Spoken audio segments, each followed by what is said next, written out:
Purdy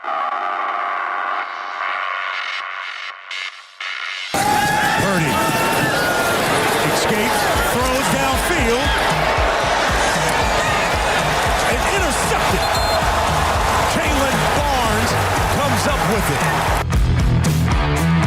Welcome to Sikkim 365 Radio. Call gets the snap off, now looking to the end zone for Maribel. Has him for the score. Sikkim 365 Radio is presented by IdealMRI.com. High-quality MRIs for $497 or less. IdealMRI.com. Your health is important, so is your budget. Big hole straight up the middle, and a huge game for the Roadrunners. We might have some offense today. That's Sincere McCormick, who is the freshman of the year.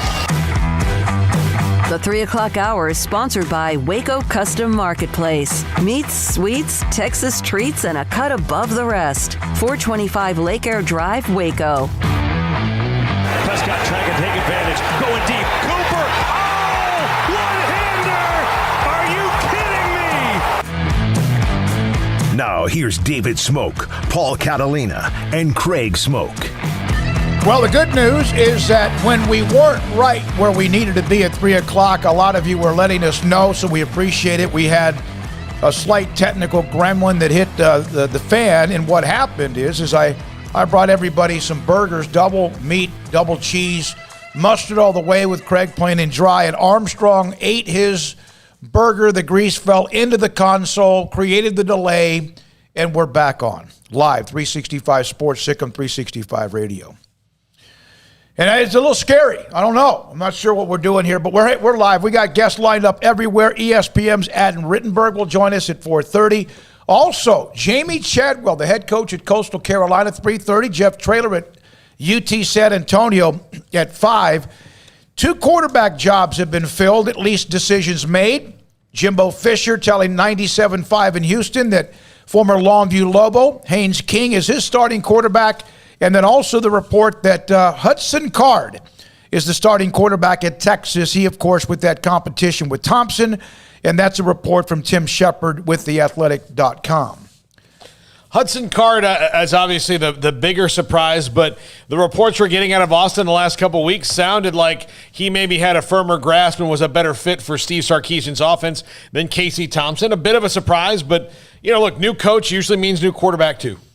Yeah, no, it does. Starting with A&M, Haynes King, he appeared to be kind of the front runner this offseason. Obviously had a very heralded high school career. We've seen a little bit of him so far, but now we're going to see a lot of him. So with huge expectations, you have this one wild card if you're A&M of an inexperienced quarterback, right? Like that's the one missing piece really.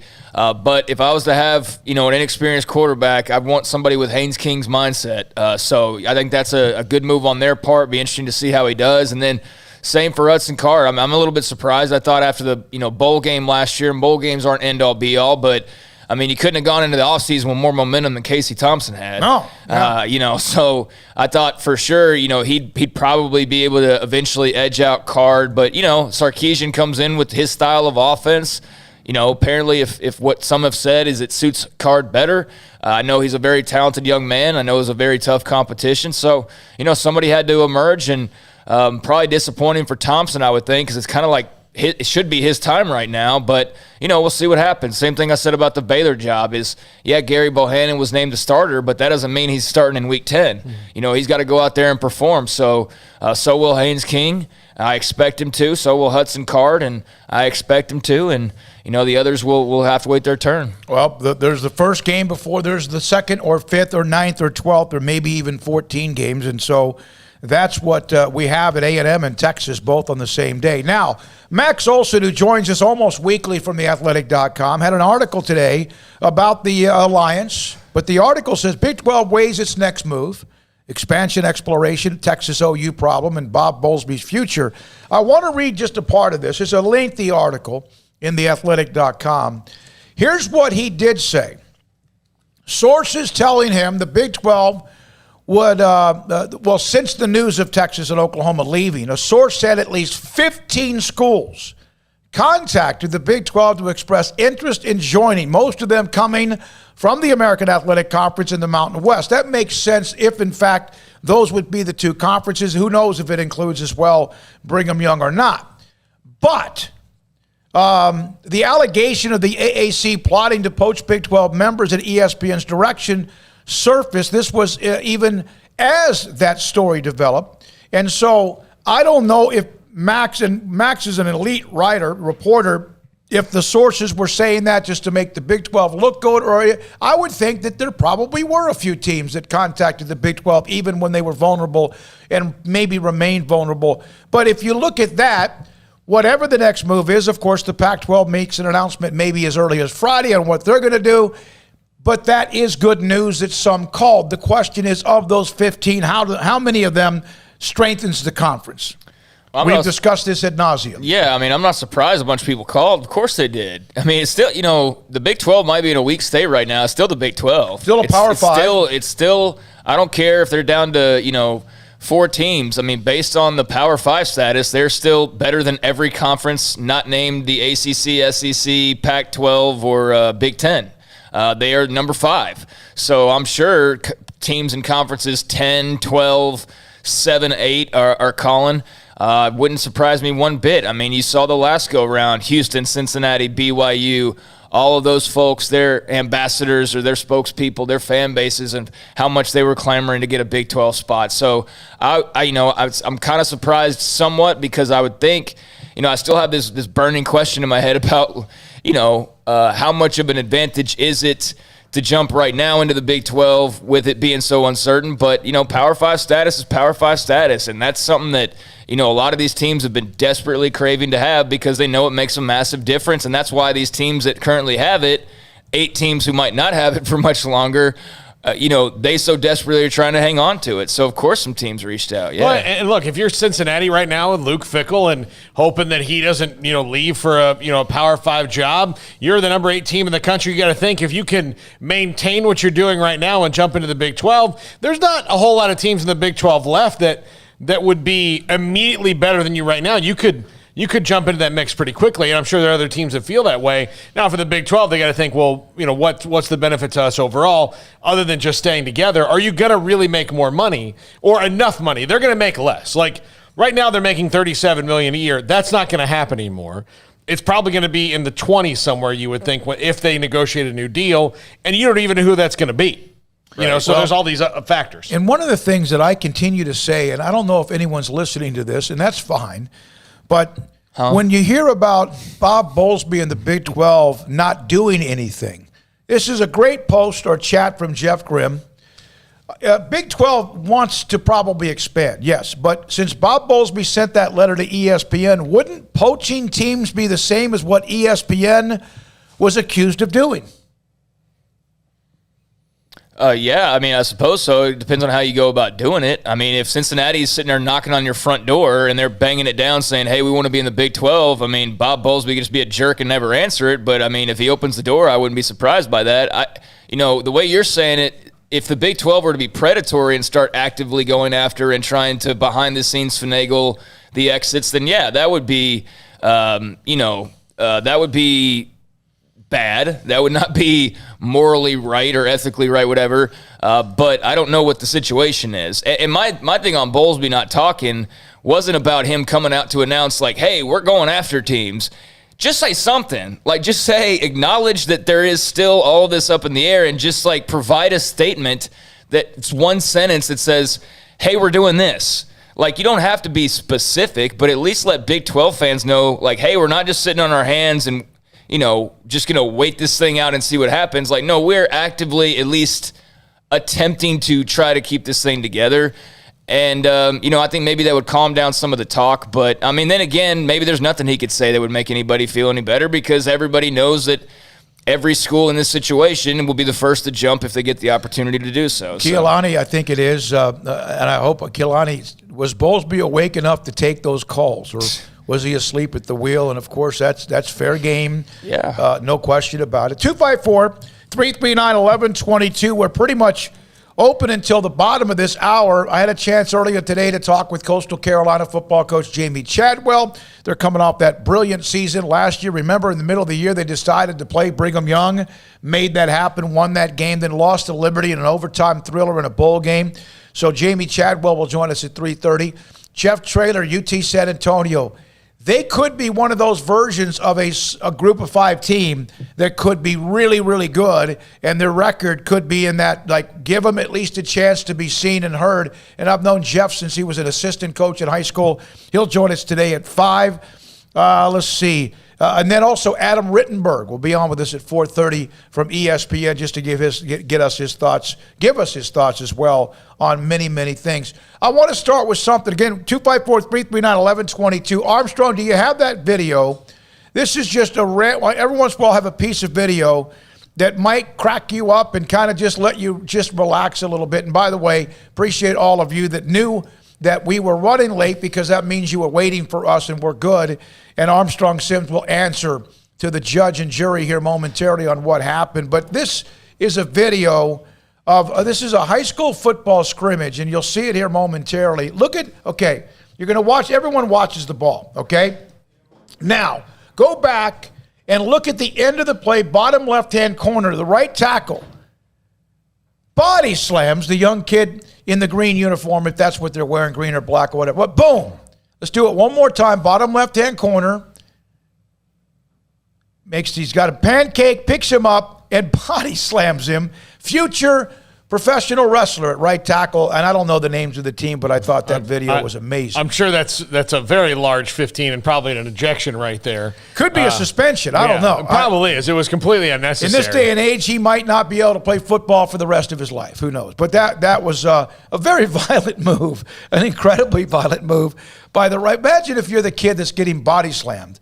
But that's just a random If I was a video. kid getting body slammed, there would have been a fight afterwards. I don't care how much bigger that dude is. I'm swinging off on his freaking head because that's a punk-ass move is what that is. So, I mean, look how much bigger that dude is. And look, I see stuff like that, like you guys get picked up and slammed and all that, but that just seems, I don't know, a little different. The responses are, I saw it, wow, suspension for the year, nice football I'm telling you, play. I'm going after his eyeballs. Like, I don't care how much bigger he is. He thought he was auditioning for The Blind Side. Goodness me, that is terrible. So those are some of the responses. And again, appreciate all of you already coming up with us on the chat room. Paul? Armstrong, can you get Colin going? There we go. All right. And then we can get that Jack McKenzie has arrived in studio. I thought so. I was about to text Jack and give him some good news, but apparently the arm I saw pointing at the sign was Jack. So I was like, oh, hey, somebody saw Jack's sign and it worked, but it didn't work. Okay. All right. Got him? No, hold on just one second. Hey, one note. Tomorrow, Paul, you have fantasy football tonight, right? Yes. When does that run? That'll run at 7 o'clock tonight. All right, so Paul's going to do the debut of this year's 2021 NFL season, fantasy football, right after the show, and we'll air it at 7. I did the first version, the debut of Smokey.com's presents Texas High School Football. We started that this week. It will debut tomorrow on YouTube Premiere at noon, 12 o'clock Central Time. For those of you, and I had a couple of you ask me on the text line, including I think it was Daniel who asked me about it. Todd Dodge of Westlake is our guest, and for some of you nationally, you may remember him. He was a college coach, also at Pittsburgh. And then also a story about a young man from Rogers High School who has lost nearly a half a dozen family members to COVID as he continues to try to fight through all of that from this year. Plus a couple of other stories in La Vega football coach Don Hyde in studio, Matt Stepp from Dave Campbell's Texas Football Magazine. All right, let's go to Chris in Missouri. Chris, you're on the Bet US caller line. Thanks for your call. Oop, sorry, that's my bad. Now you're on the Bet US caller line. Yeah, there go ahead, go. Chris. Thank you. Raj, hey guys, I just want to get your opinion on something. It's hypothetical. Let's say each of you was an AD for the remaining 8 schools. Like, let's say Craig was TCU. Let's do Smokey for Baylor, and Paul, let's have you do Oklahoma State. Where is your line in the sand for where you would feel right now? Would you feel like it's time to fire Bowlesby and move on? Would you feel like it's ride with it the way it is? I'm wondering what your opinion is on Bowlesby and what you would do if you were the athletic director. and just one aside, it's not a politic thing, but just pray for those people in Afghanistan. I'd hate to be one of those people who gets left behind. No, no question about that. We brought that up a couple of times since all of that went down. Here's what I think: a transition now would be even worse. That's my opinion. And I know a lot of people don't trust Bob Bowlesby. They're mad at him or whatever. He does have a lot of experience. I do know he's leaning on some of the ADs, maybe some more than others. I would stick with him, and then I would say, Bob, get us through this mess, and then we'll decide based on how you get us through this mess, if at the end of it it's good, whether or not you remain the commissioner. I'd put him on the spot. I wouldn't be cruel about it, but that's what I would say. I don't think firing him right now does you any good. It actually probably puts you behind the 8 ball a little bit. But I do think that ultimately you're going to have to sit him down and go, okay, what's the future? And I don't think Bob Bowlesby's future in the Big 12 is very long term. I think they'll probably have another one. So, well, if I'm TCU, I'm feeling okay about the possibilities outside of the Big 12, but I'm also not feeling okay about them, right? They're one of those teams that's sort of on that fringe, like Baylor is, really like all of the 8 are at this point in time. But, if I'm any of those folks, as you mentioned, then, I'm having a serious, heart-to-heart with Bob and telling him, hey, man, get us through this next wave, and then we'll see what happens. But I'm making a change. I don't care what he does. I don't care if he brings in, barring him bringing in like half the Pac-12 dynasties and like making the move of all moves, which is totally unrealistic. Barring that, I think he's got to ultimately go. Not right now, because, again, there's too many moving parts, and to make a commissioner move at this stage, I mean, what's a commissioner walking into? Who would want that job right now? Mm-hmm. Hey, come join this conference that may or may not exist past the next few months or the next few years. I don't know how that would be really ideal for anybody. You just stick with them. I think you let it be known that, hey, this is not cool how this has occurred, or this is not the way that we should be, on the backside. Like, we shouldn't be so far behind the 8 ball. Like, that's just inexcusable. We shouldn't be so caught off guard. I understand everybody was caught off guard with Oklahoma and Texas, but just in general, the Big 12's always caught off guard. They are the least forward-thinking conference in the entire country, and I think that no matter what, you let him save face by saving what he can, and then you very graciously offer him like an analyst role type deal in the Big 12, but not the commissioner of the Big 12. You need somebody, you're not going to go just find Greg Sankey, but there's got to be some young mind or older mind out there who has a grip on TV, who has a grip on, just the way the future's heading, and get somebody with some forward thinking, because, again, that's what's cost them these last several years. But, yeah, he would not be long for me once he gets past whatever this next little wave is going to be. What if he saves you and you end up in a pretty good spot and you remain Power 5? Yeah, that's fine. Again, but like I just said, he's not forward-thinking enough. Okay, so you saved us now. So what are we going to wait for the next time you don't know what's going on behind the scenes, and then we have, like, all of a sudden West Virginia and Oklahoma State announced they're leaving, and then we do this all over again? Because I feel like as long as he's at the head of the table, I can't expect a Tiger to change his stripes when he's 50-something years old. 69, isn't he? Okay, 69, even more so. His stripes are permanent ink. I mean, they're not changing at all at this point. So he's not suddenly going to be creative and like having streaming deals on the, that's just not him. So I just think you got to get a new vision, because they've had the same vision. Mm-hmm. What has it done for them? It's done nothing. Like, what are we talking about? The Big 12's vision has been the same, and it's grown stale while everybody else has been making moves left and right, whether that's through TV deals or NIL or these alliances even. They're all doing something. And I do think some of it, like the alliance stuff, is kind of almost busy work that just looks like a big deal. It's not as big of a deal as it is. But the Big 12, meanwhile, like, you wouldn't even know they have hands. They've been sitting on them so long. So that, to me, is where... Would it have made any difference to you if yesterday they announced the alliance and the Big 12 was involved? Hell yeah, it'd make a difference. Yeah, it meant that but if it's really a bunch of nothing, then what... But, it still means that they're involved. You're still at the party, and you're involved. I'll also say this, you got to have vision. You've got a vision for the conference. You also have to have, to your point where, have you done all you can done? Yeah, do. And then, have you done all you can do? And he's probably done that at this point.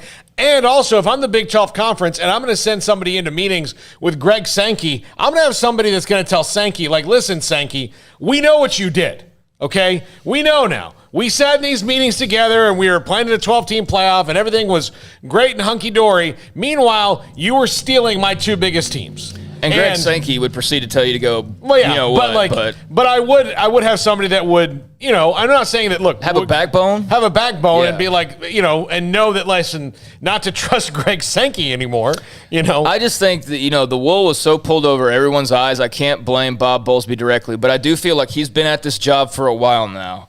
And some of the same things continue to happen, and some of the same frustrations continue to happen. So, yeah, I don't think they're going to find anybody that's going to go bow up to the other power conference commissioners because, I mean, they basically are 1 foot away from just stomping the Big 12 to death anyways, you know? Yeah. I mean, you can't really threaten somebody who could completely in one fell swoop totally eliminate you. But they do need somebody, like I said, that's forward-thinking and somebody with a little bit of some oomph to them because I just don't think that there's anything to the Big 12 right now. All right, one note on that body slam. This is something I didn't know from the 7-7-0. The kid that body slammed that other one went after the referee who penalized him and was kicked out after that as if he wasn't probably going to be ejected anyway. And so a lot of you, of course, have responded to that. And by the way, that's not surprising. Bill Ding Speed on the chat room. That was the SEC body slamming the Big 12 in late July. Bum. Yeah, no, it was here's very what we similar. Have. I have Jamie Chadwell. It's recorded, so we're going to move it back slightly, but we can't go too deep or we're going to just be behind the rest of the hour. Yeah. Let's take these 2 calls, and then we'll go to Jamie Chadwell after the next break. Let's go to Lake Havasu, Arizona, and Brandon. You're on the BetUS caller line with Sikkim 365 Radio. Thanks for your call. Hey guys, thank you guys for doing this on YouTube. The question I had mostly was about the Big 12 recruiting, being that, you know, Oklahoma State, they pick up a lot of guys from Texas and they play and they are overlooked against Texas, the University of Texas, and they have that opportunity to play against Texas. How worried are these recruiters now that Texas and Oklahoma are both leaving, that these schools might not be able to pick up these kids anymore? That's a good point. Go ahead and turn that down. Yeah. Thank you. Yeah, it's a good point in that, you know, that's one of the things you recruit against is like, okay, Texas and Oklahoma didn't recruit you. All right, well, we're going to play them so then you can show them why. Well, now you're not going to. I mean, that ship has sailed. TCU, Baylor, Oklahoma State, Texas Tech could feed off of that. They can absolutely feed off of that. We know it because some of the players have told us that over the years, that they felt like they were overlooked or they weren't quite good enough. And that it was no question it was a recruiting tool that has been used at some of the schools that don't just like breed the 4- and 5-star recruits every year. Here's the thing is it's going to make it that much harder. I mean, basically what it's going to do is Baylor and TCU and those schools are going to get the same fringe high, mid-level 3-star guys and develop them the way they've always done. That's going to be their basic meal ticket. And then what you do is you win a couple battles each year head-to-head. You know, maybe one of them's against Texas on occasion because they've got too much depth on their depth chart or something like that where you can get a little win here and there for some of the better players. But no, it's going to make it immensely difficult if you're going just straight up head-to-head because that's a card that you can't pull. You know, you can't tell a recruit, yeah, the Big 12's definitely going to be around 5 years from now. But if you're Texas or Oklahoma, you can say, we're definitely going to be in the SEC in the next 5 years. And so that uncertainty, I do think, is going to be a killer on the trail. Perhaps it leads to them losing some more guys to schools that are outside of the state or outside of the region in more established conferences. But, I mean, if you look at the Texas top 100, I'm going to just use 247. I mean, top player, Ohio State. Top player, number 2 player in the state, Ohio State. Number 3, Alabama. Number 4, Texas. Number 5, OU. Number 6, Tennessee. You know, like, so it just goes on and it's on. all those same schools anyways. So those teams aren't really going and plucking top 10 talent at this point, except for the rare 1 or 2 guys like I mentioned. So it just hurts worse, makes it even more of a lopsided playing field, and they're just going to have to be really good at developing and scouting. Adrian in Tacoma, Washington. You're on Sikkim 365 Radio on the BetUS caller line. Thanks for your call. Hey, thank you guys for taking it. So now that the dust has settled and everything like that, you know, with the alliance announcement and everything, I saw some articles, some interviews, and I got a couple things that I've noticed. One, Brent McMurphy posted something on Twitter saying that some law firm wrote up basically kind of like an injunction on the alliance that if they had signed paperwork instead of like a gentleman's handshake, that they would be suing them because it would be like tampering, colluding on compensation for the players. So maybe that's one of the reasons why they didn't actually sign a agreement. I don't know if you guys saw that. It's like I said, it's antitrust issues on Twitter. Yeah. So that was one thing. Oh, go ahead. Sorry. No, I was just saying, the antitrust issues would be a part of that if they were to put it all in writing and do it that way. You're right. Yeah, so there was that, and then the ACC commissioners, I think it was window dressing when he said, we really wish the Big 12 well, and we need the Big 12. The college football needs the Big 12. But I think you guys have said it numerous times. If that's the case, why weren't they involved in this alliance?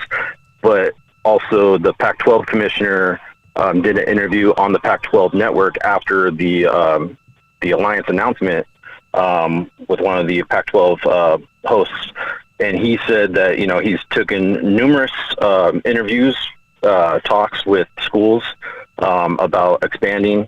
And that obviously everybody knows that he's going to be, the Pac-12 is going to be announcing something probably Friday. But that he was, one of the things that he was saying was that, it's integral that, it's a big footprint for recruiting, for TV. And obviously there's no bigger footprint that they don't already have. That's Texas. You know what I mean? So it just makes sense. And I hope come Friday, I'll be calling you guys and welcome you guys to the Pac-16, I would suppose, or Pac-14. I don't know, if they're going to bring on 2 teams or 4 teams. Preferably, I wish 4. So just your guys' thoughts on that, if you guys think that that's where it's headed, and maybe that's why the Big 12 wasn't involved in this alliance, because, those 3 commissioners kind of knew what was going on with the Pac-12 possibly bringing on some teams, maybe even ACC bringing in a team, and Big Ten, because they said in their alliance agreement that they will not poach anybody from their conferences. They didn't say anything about quote-unquote poaching, obviously if the school contacts them, that's not considered poaching, but that they won't poach anybody from their conference, not saying anything about anybody else's conference. Yeah. Okay. Thank you guys. I enjoyed listening to you guys. You made a couple of really interesting comments and a lot of things that, when you were listening, and that's one of sometimes, man, when someone starts talking, like a press conference or whatever, I can tune out pretty quickly, but I don't think anything's going to happen Friday. That's my opinion. That no one's told me that. I just don't think it will. I would love for something to happen. That would be great, but I don't expect anything to happen. But as far as them not being involved because something might happen, that makes a little sense. Why include them when we still haven't? We got to announce that on Friday, and they automatically just fall into the alliance. I don't know. I don't know. Go ahead and respond, Craig, and then we got to take a break. Yeah, so you're right about the antitrust. The alliance had to be, they had to be careful. They couldn't just, come out full contract sign and all that. That could lead to some legal issues. So they've been actually pretty smart about the way they've sort of framed what they're actually doing together to avoid any potential legalities. So that was a good move on their part. But as far as the rest of it goes, I could potentially, I don't know. I don't expect the Pac-12 to expand at this point. And I think the lack of including the Big 12 is just simply, why? Why include them? Why include, it'd be one thing if an Oklahoma was still sticking around or a Texas, but, at this point in time, all 8 of those schools could fall through the cracks of the Power 4. So it's clear there's not a jewel there right now in the eyes of many of the conferences. Some type of Pac-12 move to scoop up the Big 12, I'd be elated with that, fantastic with that. But right now, I'm kind of assuming this alliance is going to be this alliance. The Big 12 is going to run on fumes and maybe collect some money at the end. But yeah, ideally, it would be great if somehow the Pac-12 or someone along those lines came in to scoop in, save them from the life raft. John Kelly, Big 12 can be hurt more by the TV deal being erased, so they have to keep things quieted down for now. And I know there's that word patience, damned if you do, damned if you don't. Craig mentioned something about recruiting. Paul, about developing and scouting. And that's something that not every year are they winning 10 games, but that is something that TCU and Baylor have had to do, and they just have to do it even better. They have done an incredible job of going into some areas that perhaps there's a young man that's overlooked at a smaller school, but he's a diamond in the rough. One of the best defensive backs in the country. He wasn't a diamond in the rough. He's at Midway High School, one of the largest. It's the largest classification in Texas. Trevius Hodges Tomlinson, but he wasn't getting a lot of looks from many of the big boys, so to speak. He's going to be an All-American at cornerback, plus he's playing defense for TCU, and we know how good he can be with that as well. When we come back, Jamie Chadwell, head coach at Coastal Carolina, and this is Sikkim 365 Radio. Waco Custom Marketplace, it started the meat processing business when the Bauer family, back in 1953, opened H&B Packing, and then Hyman and Bauer, the families, started what is the oldest operating family-owned beef processing facility in the state of Texas. And now, in 2014, the family bought Waco Custom Meats and bought the company and then developed a new place. It's a grocery store with a butcher shop and a bakery, Waco Custom Marketplace. Hometown grocery store, you can get your steaks custom cut. You want them an inch and a quarter, inch and a half, bacon wrap fillets that are this thick with bacon all around them, or you want a bone-in ribeye, T-bone, porterhouse, or just something like, for example, sirloin or regular ribeye. They'll cut them exactly the way you want. Call them, and then, of course, go pick it up when it's ready. And the bakery that bakes fresh baked bread and kolaches every single morning. Waco Custom Marketplace, 425 Lake Air Drive in Waco, and your hometown grocery store. It's time for some high school football. Berg Colgan Ford proudly celebrates the Panthers, Cadets, Lions, and all the Central Texas football teams as they march their way through the season and down the field. Hi, I'm Mark Stewart with Berg Colgan Ford. We'd love to show you our Broncos, Raptors, and Mustangs. These vehicles are winners with their sporty options and designs. Nominate who you think deserves the Built Ford Tough Player of the Week at FordPlayerOfTheWeek.com. Visit us anytime at BKFord.com, making buying your next Ford simple at BK Ford.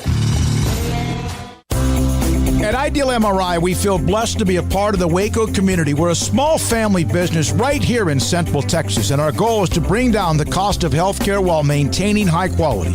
At times like this, the cost of healthcare has never been more important, and unfortunately, significant illnesses and injuries still occur. That's why Ideal MRI is open and here to serve you through the difficult time. We offer premium MRIs just like a hospital with state-of-the-art technology and specialists, but you'll pay less.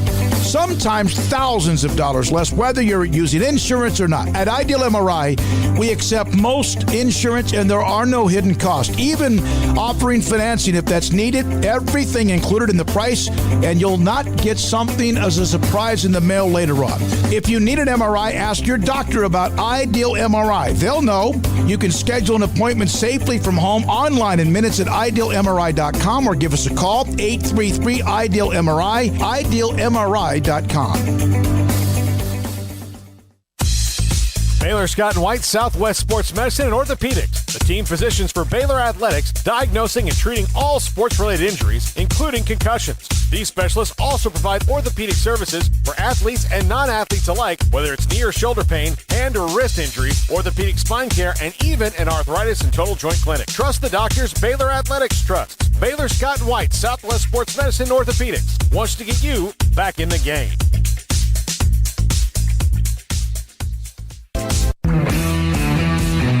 At Marco's Pizza, get craveable pizza made the Italian way with dough made from scratch, an original sauce recipe, 3 fresh signature cheeses, and premium toppings you love, served hot and safe. Right now, you can get unlimited medium one-topping pizzas for just $6.99 each. Why stop at just one? Order with your app or at marcos.com for curbside, carryout, or delivery today. Marco's, pizza lovers get it.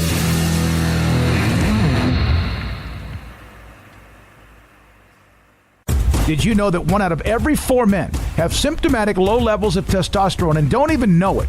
And if you think you're too young to worry about it, guess again. Low T levels can make you feel tired and grumpy, cause weight gain, and wreak havoc on your sexual desire and performance. Petty Clinic Low T can set up same-day blood screening and results, so if you're tired of being tired, I challenge you to man up and Google search Low T Waco or go online pettycliniclowt.com. It's a private clinic with an atmosphere catering to men.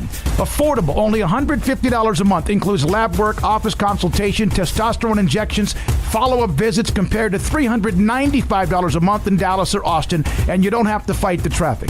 Petty Clinic Low T is board-certified physician consultations, will provide the best form of brand-strength testosterone available. Contact Petty Clinic Low T today, just off Highway 84 and Old Hewitt Drive in Woodway. Petty Clinic Low T, helping men become the high-performance men they deserve to be. PettyClinicLowT.com or Google search Low T Waco.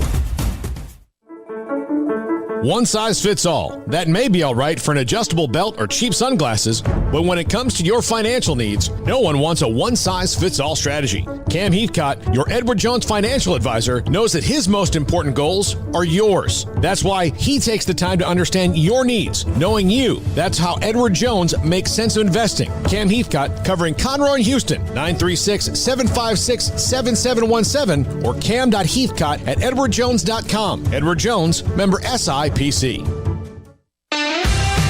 Welcome back to Sikkim 365 Radio. Call us on the BetUS hotline, 254-339-1122. We're now joined by Coastal Carolina football coach Jamie Chadwell, one of the great stories last year in college football, ranked in the top 25 already. Jamie Chadwell joins us on Sikkim 365 Radio, 365 Sports. Sometimes attention is always great, but then also the expectations then, of course, get higher. But isn't that, Jamie, what you want, to be at a place where people expect you to win? Well, yeah, that means that you're doing well, and I would state, your expectations within your program always should be high, and if they finally start matching outside, then that's a good thing. That means you're meeting those expectations within your program. And so, with our team, I told them that. I said, it doesn't matter about the outside expectations. We've always been focused on our own, and that's to be our best every single day. And so it's good that it's working out. That means you're doing well. I know there's always pride in every conference. The Sun Belt, of course, last year had a great run, and this year there's you and the University of Louisiana sitting right there in the top 25. And how much do you feel like now more than ever, because of the landscape in college football, do conferences like the Sun Belt not have to prove themselves, but need to be noticed of what they're doing? Well, I do think it's important, obviously, with what's going on and who knows where we're headed. I think the more that your conference, the more success they have, especially against Power 5s, other G5 conferences that you compete against, I think it's better. It helps your program. It helps the overall conference profile because you want to take advantage of those opportunities you get on TV. And typically when you're on TV, you're playing either a great conference opponent or you're paying somebody out of conference. It's a big game. And we've done well with that last year, and over the last few years, the Sun Belt's done really well. But specifically last year, when all three of us, three of our teams played the Big 12 in that one day, I think that set the season in motion for us to have arguably the best season our conference has had overall. And so it's a big deal. Are you, as someone who's at Coastal Carolina, are you concerned about everything becoming even more of a wider gap with a talk or possibilities of expansion? I thought when they were going to have the college football playoff expansion, it might actually open the door to maybe give people a little bit more of a chance. But it appears as if it could be actually getting more of a wider gap depending on what happens. Well, and I think that's the big question. When it originally came out, I think everybody at the G5 was excited about it because if a team like ourselves or a Cincinnati, a UCF a couple, 2, 3, 4 years ago, if they have a tremendous season, they get a great chance not only to go to a bowl game, but they get a chance to be in the playoff, and play for the national championship. And you can argue back and forth, hey, would any of those teams be good enough to win it? Who knows? But at least they have the chance to do it and see. But now. with what's happening and the direction, it seems like it might be heading, that might be off the table now, because everybody's obviously trying to, protect their own conference and do what's best for themselves there. And so I do think it definitely is a wait and see. It looked like we were trending in a good direction, and I say we from a G5 standpoint. But right now, who knows? And I think that's I don't want to say it's a concern right now because we're still 2 or 3 years away from exactly happening. But I do think if you're not preparing for that, then you're going to be behind. You last year played Brigham Young, and it was a game that was just kind of like not thrown together, but in a way it was put together because of necessity and openings and cancellations or whatever, postponements. And then you win the game. How big a win was that? Well, I think more than anything, that one is one that really, brought a lot more, national attention. One, game day was here. Two, because the way the game came together. Three, obviously they were undefeated and they were vying for, that bowl game spot, and their quarterback was a top 5 player in the country. They had all the positive things going, and it gave us a chance on national television if people hadn't seen us up to that point to see us, and a lot of people watched it, and I think that's the one that really allowed our brand of what we're doing to be, get more and more out there, open our eyes to more recruits, and say, hey, this team is a legit team, not just good in the Sun Belt, but could be, good nationally. And so I think that was the one that more people took notice of than any others. Tell me the story about Grayson Mccall. Well, we knew when we signed him that we thought we had somebody that's going to be pretty good. Now, I'm lying to you if I said he was going to be, all conference and all the things. So I'm not going to sit here and tell you that. But we did think, hey, this guy's got a chance to be pretty good. When he got here, there was some maturity that he needed to do. He loved football, but he needed to understand what it took, to be the quarterback every day and the mindset and mentality you have to have. But there were glimpses when he got here as a freshman, and then he didn't play. He redshirted. Had a spring, and then as soon as spring, we do spring early. As soon as it ended, that's when COVID took off, and so we didn't get an off season. Got quarantined basically the whole summer, and was in fall camp, and then one of our quarterbacks that was ahead of him got hurt, and he ended up getting more reps for about 6 straight days, and he just took off. And he just has an uncanny ability to manage the pocket. That's one thing that a quarterback can either do. Quarterbacks can look good, they can throw good, they can have the best arm, they can have all of these things. But if they can't manage the pocket when it's under fire, then it doesn't matter how talented they are, they're not going to be successful. And he has talent, but he also has that ability to manage the pocket. That's what separates him. He can keep his eyes downfield and still throw with accuracy. And for a freshman last year, the moment never got too big for him, and he's just going to continue to get better and better. He's also going to run the ball nearly 600 yards. And in fact, speaking of that, you guys are known maybe to sometimes be wide open, but you ran the ball pretty much 50-50 with yards to pass. And in the end, despite all this, everything seems to be in that spread, whatever, the pistol, all these things. Isn't it still really opening up more room to run the ball rather than throw the ball? Yeah, I think that's what you're trying to do. You try to create space as much as you can, and most people think the space is out there throwing, which it is.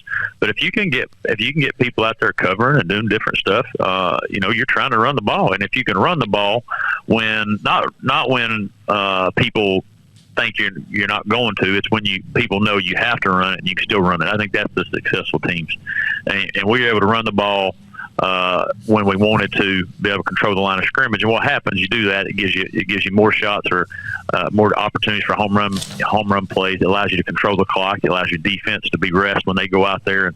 And so you want to be as balanced as you can. And sometimes balance is 60-40 pass. Sometimes balance is 60-40 run. I think it's different, but based off the opponent you play. But you're trying to find ways to be able to control that line of scrimmage. And if you can run the football, that gives you open so many more doors. You played quarterback at East Tennessee State, obviously. Does that make it easier to be in the position you are? Does it matter what position you played in college as long as you were pretty good at or studious or kind of understood the game? Well, I wasn't pretty good at quarterback, so you can mark that one down. But, you know what? I think there's any position that you can play and you can be a successful coach. I do the thing about being a quarterback is typically your quarterback has to know something about every position, right? Meaning You got to know what the running back does. You got to know what the receiver's doing, what the tight end's doing. You got to know which way the O-line's going, blocking wise. And so I think it gives you an overall perspective of knowing exactly what people should do. And then secondly, most people look to a quarterback as a leader of the team just because that's the position you play, whether you have that leadership skill or not. Because you're a quarterback, most people think he should be your leader. And I think for me, I always took that to heart. It's like, hey, as a quarterback, I got other, the other 10 other players and really the other 21 on defense saying, hey, you're our leader. And I always took that to heart to saying, hey, I've got to always try to make sure I'm putting myself in the best position to be ready to go, whether I'm playing, which I didn't much, but just trying to be that teammate that people wanted to say, hey, yeah, we can follow that. And I think that's helped me as coaching because I've always tried to put myself in that perspective. And I do think it, again, is that the main reason? No, there's plenty of great coaches that didn't play that position. They played DB, they played receiver, they played a bunch of other ones. But I think the more you know about how other people fit, I think you can relate because, in my opinion, coaching is about relating. It's not about O's. I'm sorry, your coaching career, you have to start somewhere and then you move on up and up and up.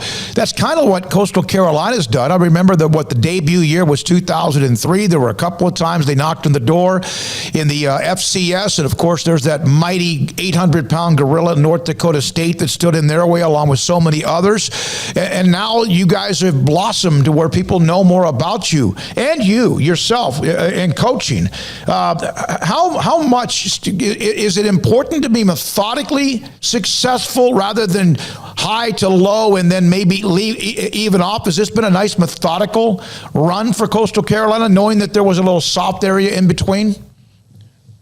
Well, I think because you mentioned we started football in 2003 was our first season. 2002 was actually the when they started it, and we got off to a great start. And you mentioned we had a lot of success at FCS, and then we went through some rough patches there, and then back to the top.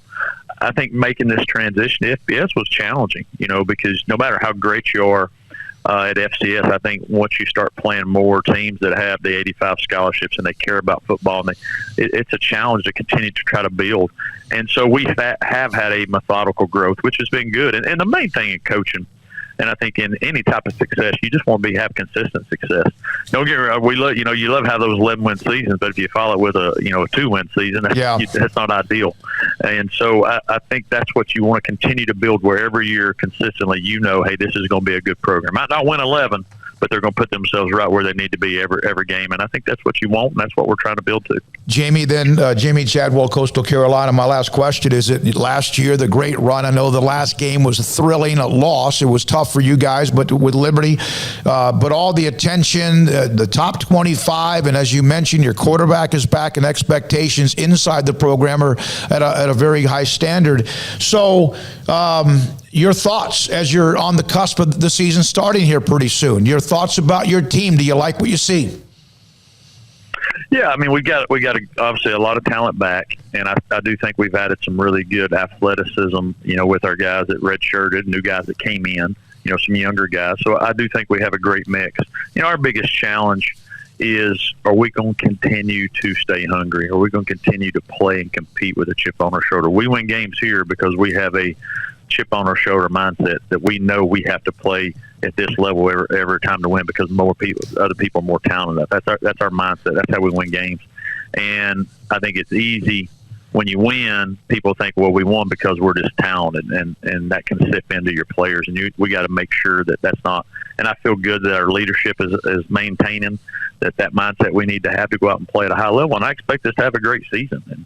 And what I mean by that is that we're going to play the game the way we're capable of. We're going to do the things necessary for us to win games. I mean, we'll win all of them, but I feel good about every game we go into that we have the talent and the experience that we need to go, win games and hopefully have another magical season.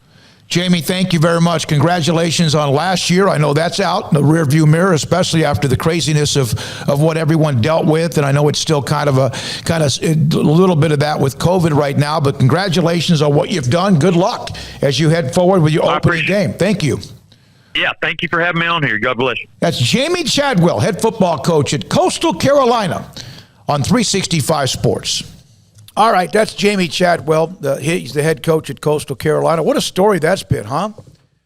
what a story they have been. Last year they went pretty deep and then lost to Liberty in an exciting game in overtime. All right, when we come back, the 4 o'clock hour. But right now, Woodway Family Center hosting clinics at the parks throughout the fall, 4 weeks, 2 days a week for Woodway residents. Get a discount. Flag football at Whitehall Park for 5 to 10-year-olds, and sand volleyball is at Pogue Park for 8 to 11-year-olds, and more sports coming.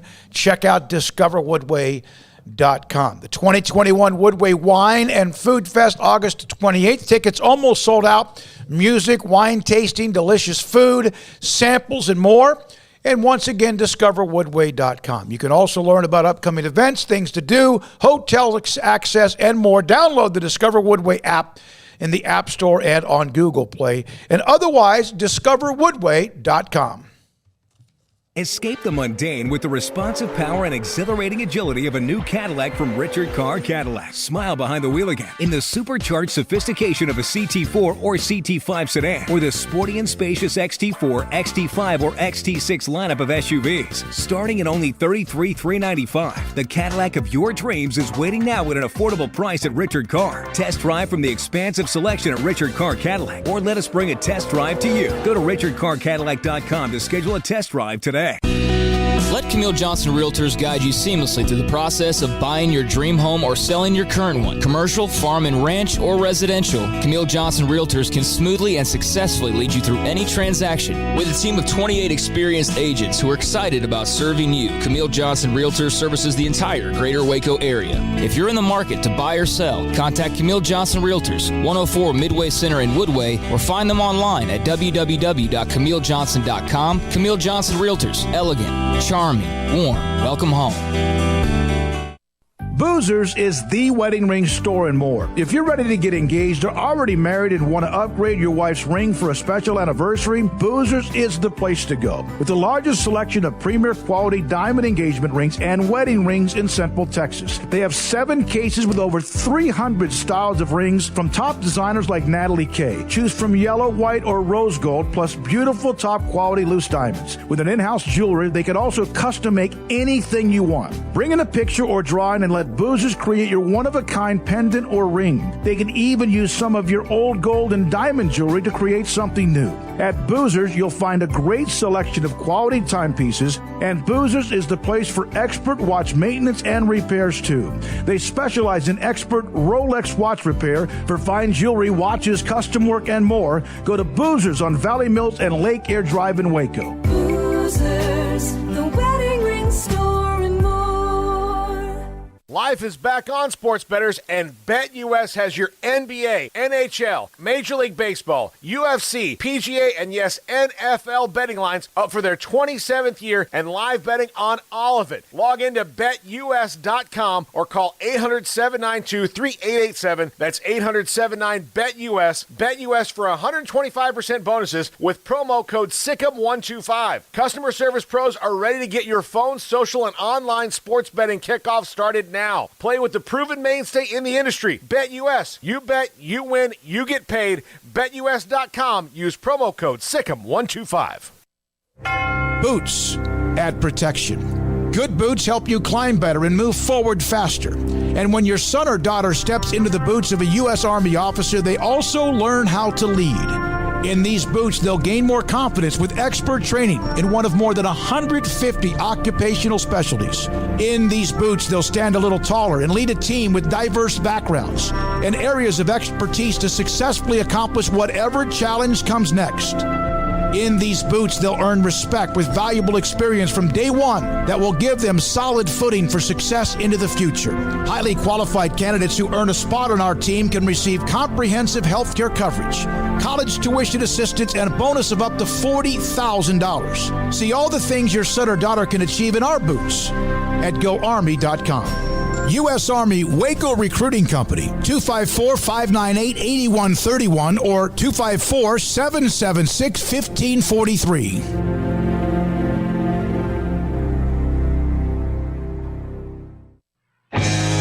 This This is Sikkim 365 Radio. Text us at 254-339-1122.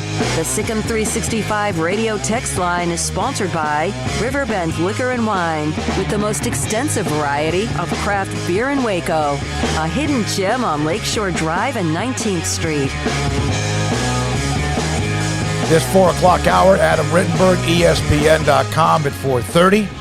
UT San Antonio Roadrunners head coach Jeff Traylor in an hour. Craig Smoak to my right. Paul Catalina. I'm David Smoak. Jack and Armstrong in studio, as they do every time we do a show. Hayden, on and off. School has started, so his availability not quite what it used to be. Now, here's a couple of texts to start the show. 217, Fighting Illini fan here. Not sure if you brought up the show recently, but I'd love to hear your thoughts about Brett Bielema. His first year at Illinois, they take on Smoky's Huskers this weekend. I hope they suck for a week.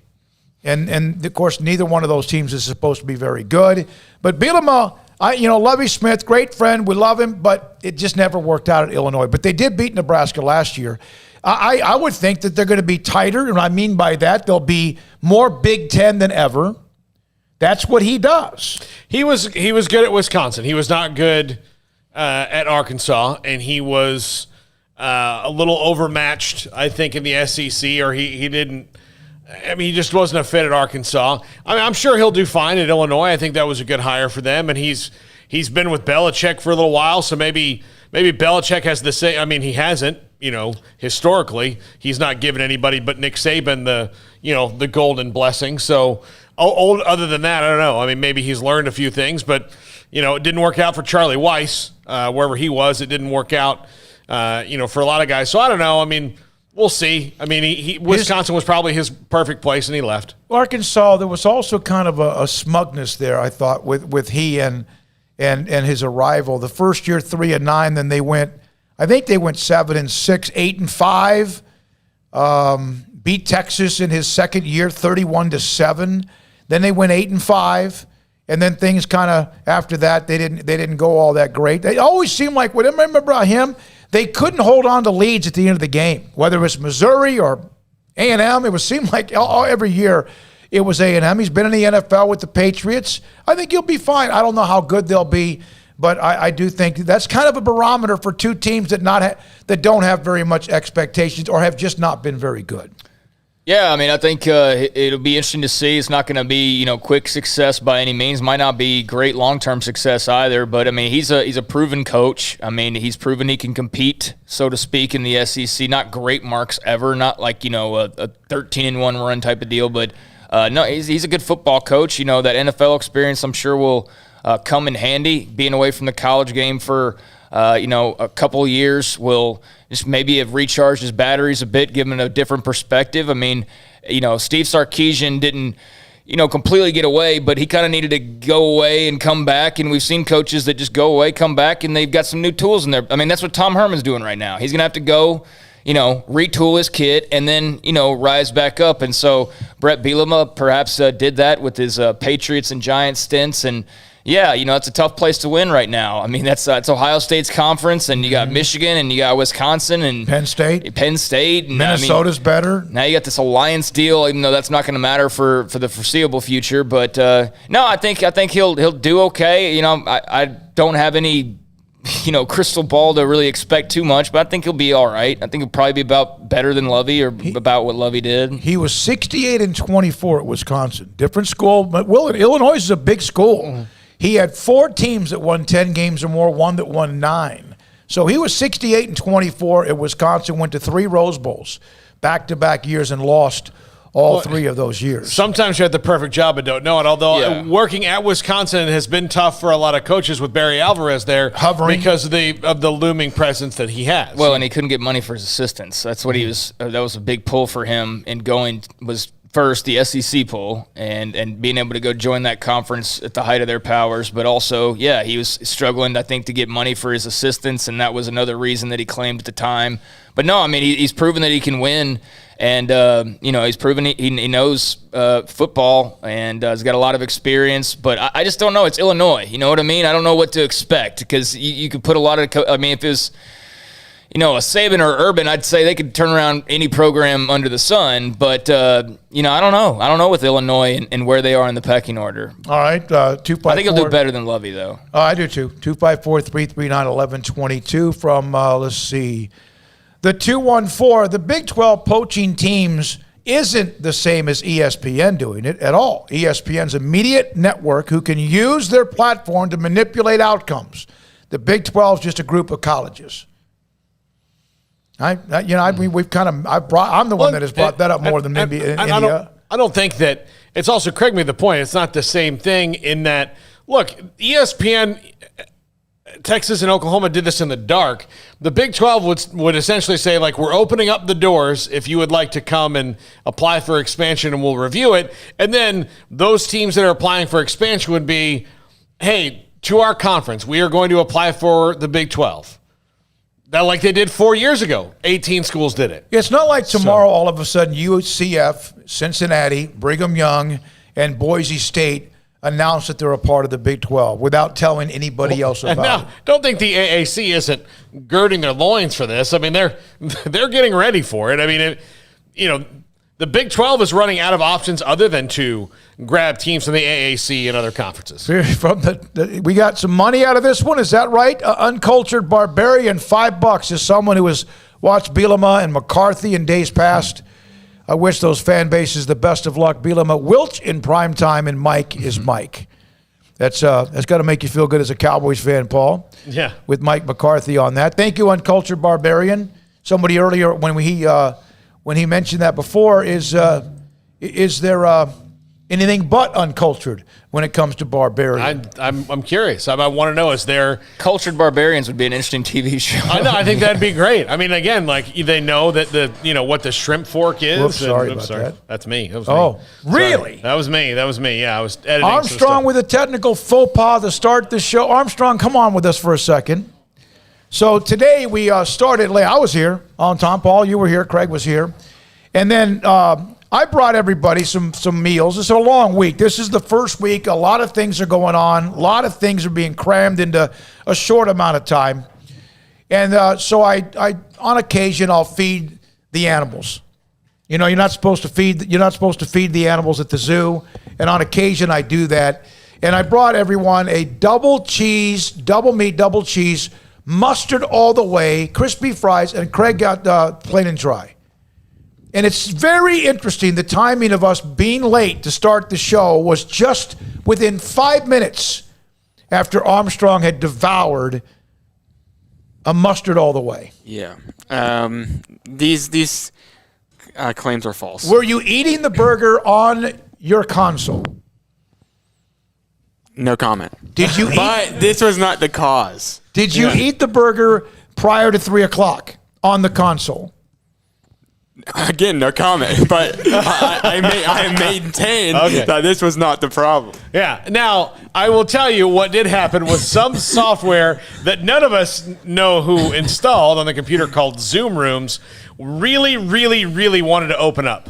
Yes. And then really did not want to close. So it would open up, take over the entire screen, and then there was nothing you could do to close it, and unless force quit it, and then it would reopen 5 seconds later. Yeah. So we had to forcibly delete it. Mm-hmm. It was like trying to put down like a raccoon with your bare hands.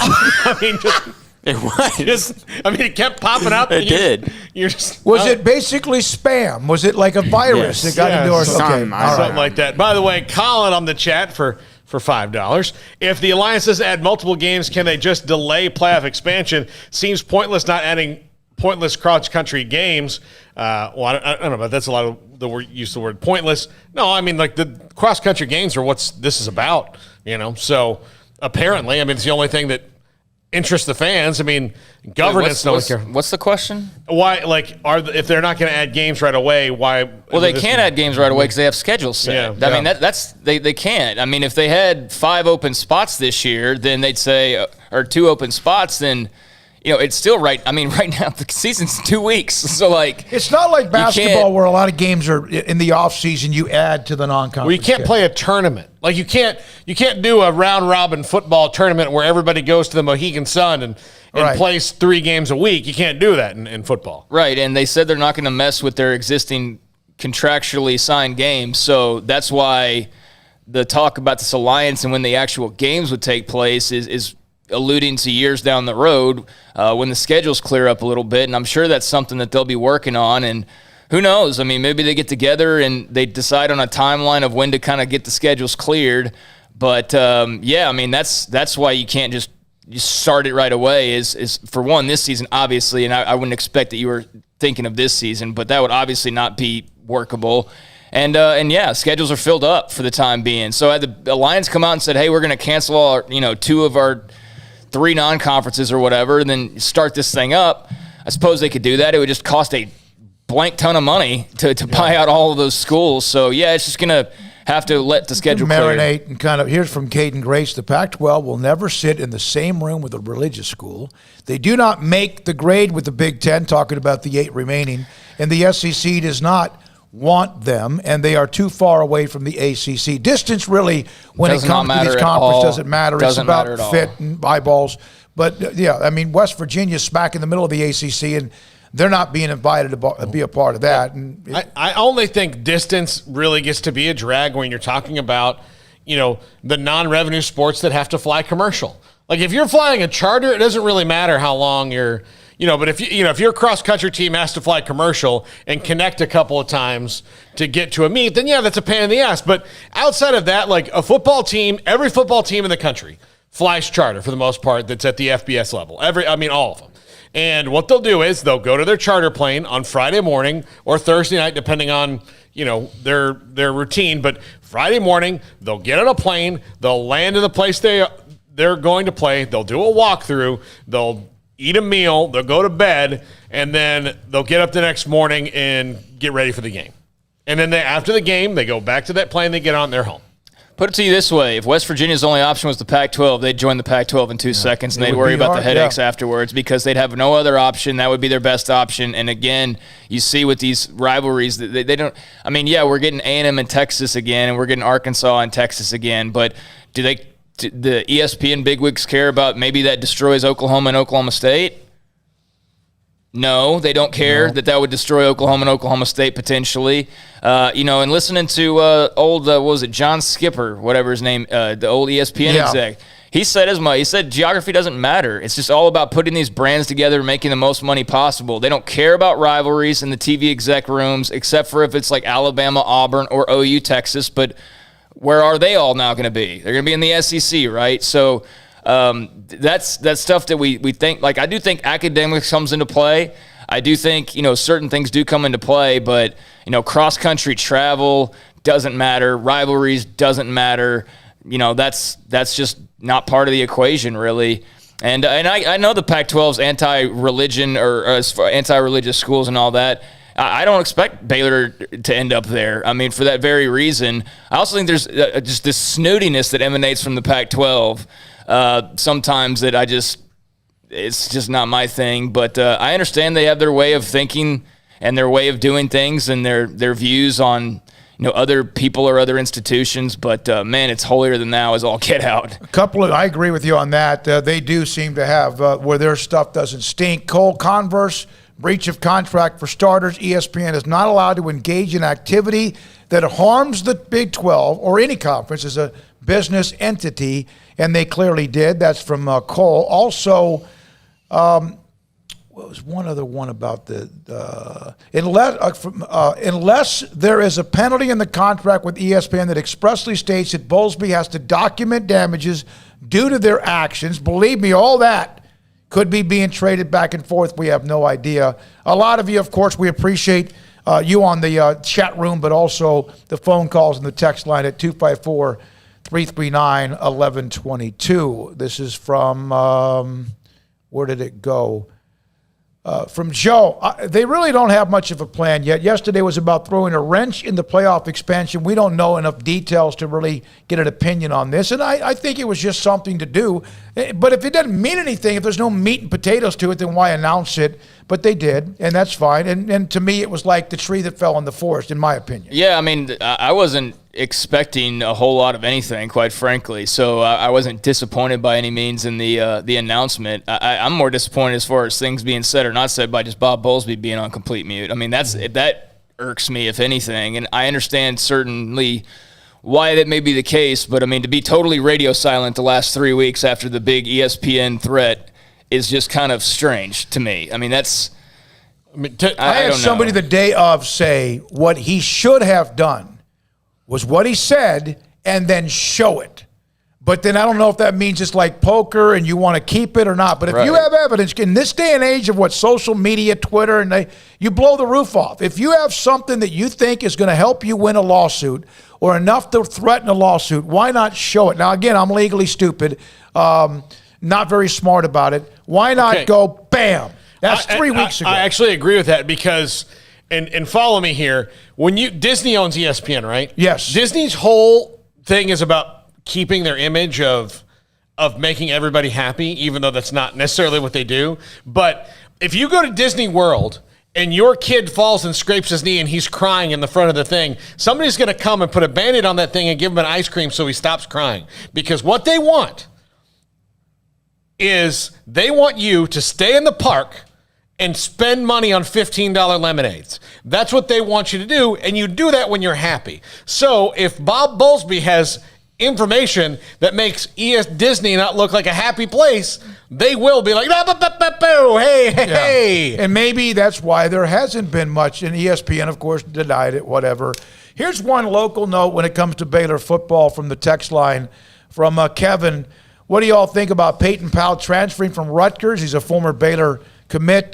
Check out, let's see, hate to see him get destroyed on Twitter. I got to tell you, I'd forgotten about Peyton Powell. Nothing disrespectful for the young man. I always thought there was a little bit too much drama with him. And so I think all of us agree, the release to top 15 or your top 12, that's fine. Do whatever you want, but it's just too much for me.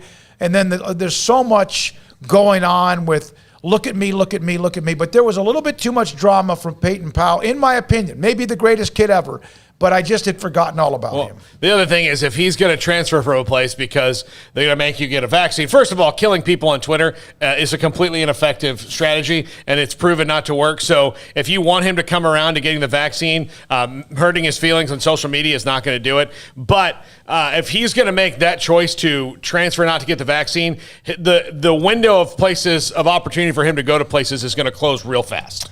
Yeah, I just always got a weird vibe from the kid, and I never knew him, never got to know him. Just a bit of he. How do I put this? He acted like his ranking. I kind of got that. Does that make sense? Mm-hmm. He acted like his ranking. You could tell he felt he was a very highly rated guy the moment he stepped foot on campus. And, like you expected with all of the talk surrounding him and how big his commit was to Baylor at the time. He had been committed to Texas, and I forget the whole timeline because now he's been at like 5 different places, it feels like. But he was like committed to Texas, and then he's eventually signed with Baylor, and was a non-factor. I mean, was barely on campus basically. And then he was going to go to Utah, and then that fell through.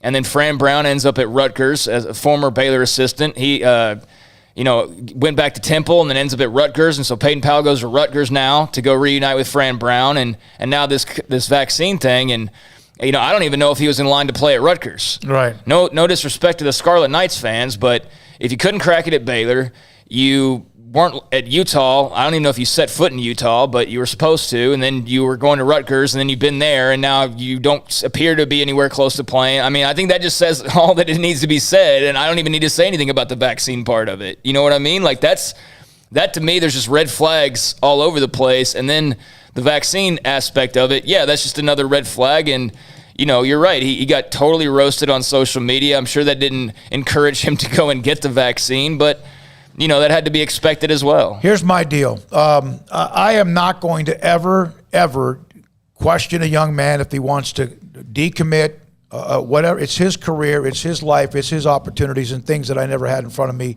because I was never even thought of as a scholarship athletic student athlete. But there's drama that comes with a few, probably about every other one, it seems like to me. I saw this morning, just happened to glance, someone releasing their top 12 or 15. I don't understand that. You don't? It's very simple. It's attention. That's all it is. No, that's it's attention. I do understand it. I'm sorry. Yeah. I don't understand why that's going to grab the attention. Of course, there's going to be 12 helmets or 12 logos or whatever. But to me, cutting it from 75 to 12 seems like it might be. That's just me. All right. It's a way to keep 14 schools interested and following you on Twitter and, living and dying on your every move and your every, list update and your, they're soaking up the attention. I don't know how I would have been at 17, but I know in my 30s, it's like the last thing in the world that I want is attention. I don't seek it, don't crave it, don't need it, but appreciate it when there is some of it. But, some people do. And I can imagine if you're 17 and you're a big stud football player, you're treated like the big man on campus and you're getting all this attention in the world of social media. I imagine that's pretty crazy. So, I don't blame these guys exactly, but it does get to points where you're like, all right, this is not even cool. This is just goofy. Yeah, what they need to know about that attention they're getting from the 11 schools they're not going to go to is it's not real. It's so fake. Yeah, from Rex Baxter, this is about the Peyton Powell. Hope he lands somewhere. I'm guessing he won't be eligible to play anywhere until next fall. He very well may be in his 4th year of college before he ever sees the field. Yeah. And that's the thing that probably in the end is something he'll look back on. He's a kid that played at Permian, Friday Night Lights, the school that we'll see play against Midway a week from Friday. All right. You got anything? He enrolled at Baylor, and he was an early enrollee in December 2019. He hadn't seen the field in college football yet. When we come back, Adam Rittenberg from ESPN.com, college football writer, 365 Sports on YouTube, and Sikkim 365 Radio. BetUS.com, the 3-decade leader serving clients for 25-plus years, prides itself on being known as America's favorite sports book. I've got a couple promo codes for you. Sikkim125 and Sikkim200. Sikkim125, 125% bonus on $100 or more, or Sikkim200, which is a 200% bonus if you use crypto. The 125 is if you use cash. They've got action on every sport across the world, so they can pretty much guarantee that they've got your game, and BetUS offers the industry's bigger retail bonuses to keep their players betting longer, and the BetUS loyalty program is legendary. They keep their players up to date with articles, players, team stats, and trends, giving you the right tools to make the best wagering decisions. That's BetUS.com. Use promo code Sikkim125 or Sikkim200.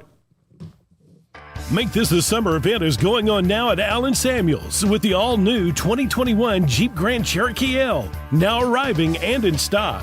This beautiful, rugged third-row seat carries the prestigious Jeep heritage. The 2021 Jeep Grand Cherokee Laredo, with values of $3,500 or 0% for 48 months, plus $2,000 in bonus cash. Allen Samuels. Come by. Let's be friends. See dealer for details. All offers have credit requirements. With more than 160,000 alumni worldwide and counting, the Baylor family is growing. And through the university's expanded Baylor alumni program, the family is growing closer. With hundreds of local volunteers planning events in cities and towns around the country, you can gather with fellow Bears no matter where you are. So, get connected, get something started, get involved, and make plans to get together with Baylor alumni. Visit us at baylor.edu/alumni. Do you or your kids get nervous about going to the dentist? Stonewood Dental, Dr. Steve Childress, he can help. I've spent a career taking care of patients who as children had bad experiences, and now they're adults that hate going to the dentist. If I get a kid at 3 years old and they come every 6 months and it's a happy experience, it's normal for them. Now they have an accident at 6 or 7 or 8 at school. Now they have a broken tooth or a trauma, and they have to come here. They're used to lights, they're used to water in their mouth, they're used to experience, they already trust us. It's amazing what we can do with that kid without it being a negative thing. But if I see a 6 or 7 or 8 year old that's never been to the dentist, and now they have a trauma or an unfortunate unexpected toothache, it's harder to do that for that kid and it not be somewhat of a negative experience. So bottom line is I try to teach kids and adults and teenagers and everybody the way I'd want my family treated, which is where it's a necessary part of life. You just take care of it. It doesn't have to be that big a deal. Learn more, stonewood-dental.com. Riverbend Liquor and Wine, Lakeshore Drive at North 19th Street in Waco is a hidden gem. They've got a great selection of spirits, wine, and the most extensive selection of craft beer in Waco in their gorgeous walk-in fridge. And they have an amazing array of high-end bourbons like Pinhook, Weller, Buffalo Trace, Brush Creek, Hotel, Garrison Brothers, Thomas S. Moore, Hooten Young, and Bardstown. Great customer service and a convenient and speedy drive-through window. Riverbend Liquor and Wine. Find out more on Facebook and Instagram. In the market for a quality metal building? Since 1943, Pioneer Steel & Pipe has helped Central Texas residential and commercial customers with metal building design, panel options, building components, and trim options. Pioneer Steel & Pipe's residential line is energy efficient, offers low maintenance, reduces insurance payments, is impact resistant, and carries up to a 45-year limited warranty. In addition, they can also help you find a metal building contractor for your project. Pioneer Steel & Pipe with locations in Waco and Bryan and at pioneersboys.com.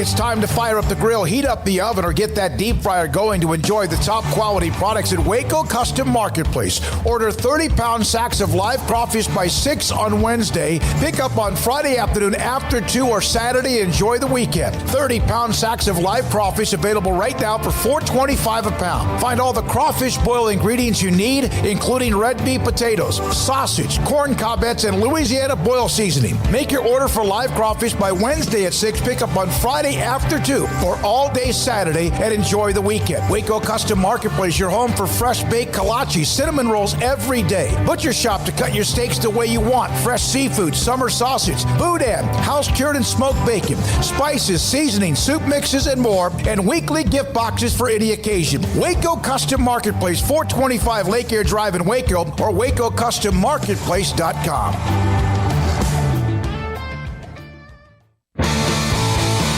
Welcome back to Sikkim 365 Radio. Purdy over the middle, and intercepted. Tejada down the sideline, and pushed out of bounds. The 4 o'clock hour is sponsored by Boozer's Jewelers, the wedding ring store, specializing in custom jewelry and repair, all in-house. Now, here's David Smoak, Paul Catalina, and Craig Smoak. All right, today we've had Coastal Carolina football coach Jamie Chatwell. Also, Jeff Traylor will join us at 5 from UT San Antonio, national writer for ESPN. Adam Rittenberg joins us on Sikkim 365 Radio, 365 Sports. Adam, what did you get out of the alliance? What meat and potatoes actually, if anything, came out? Yeah, there's not a lot of that. And in some ways, it's not a surprise, I think, based on the timing of the announcement. And I think George Kliavkoff, the Pac-12 commissioner, who kind of referred to this, maybe not on the big Zoom call, but in some of the interviews after, where he said, we could have waited and provided more concrete information, but we felt there was a need to come out and say this is happening. Obviously, it had been reported, but, come out and say this is a thing that we're doing, and obviously there's going to be more down the line, but they felt that the environment in college athletics is too unstable, and they really described college athletics being largely under siege, and so they felt they needed to come out and show this public unified front, and I do think a lot of it, guys, is in opposition to the SEC and the move that they made, adding Texas and Oklahoma, to say it's not going to be just the SEC dictating everything in the sport.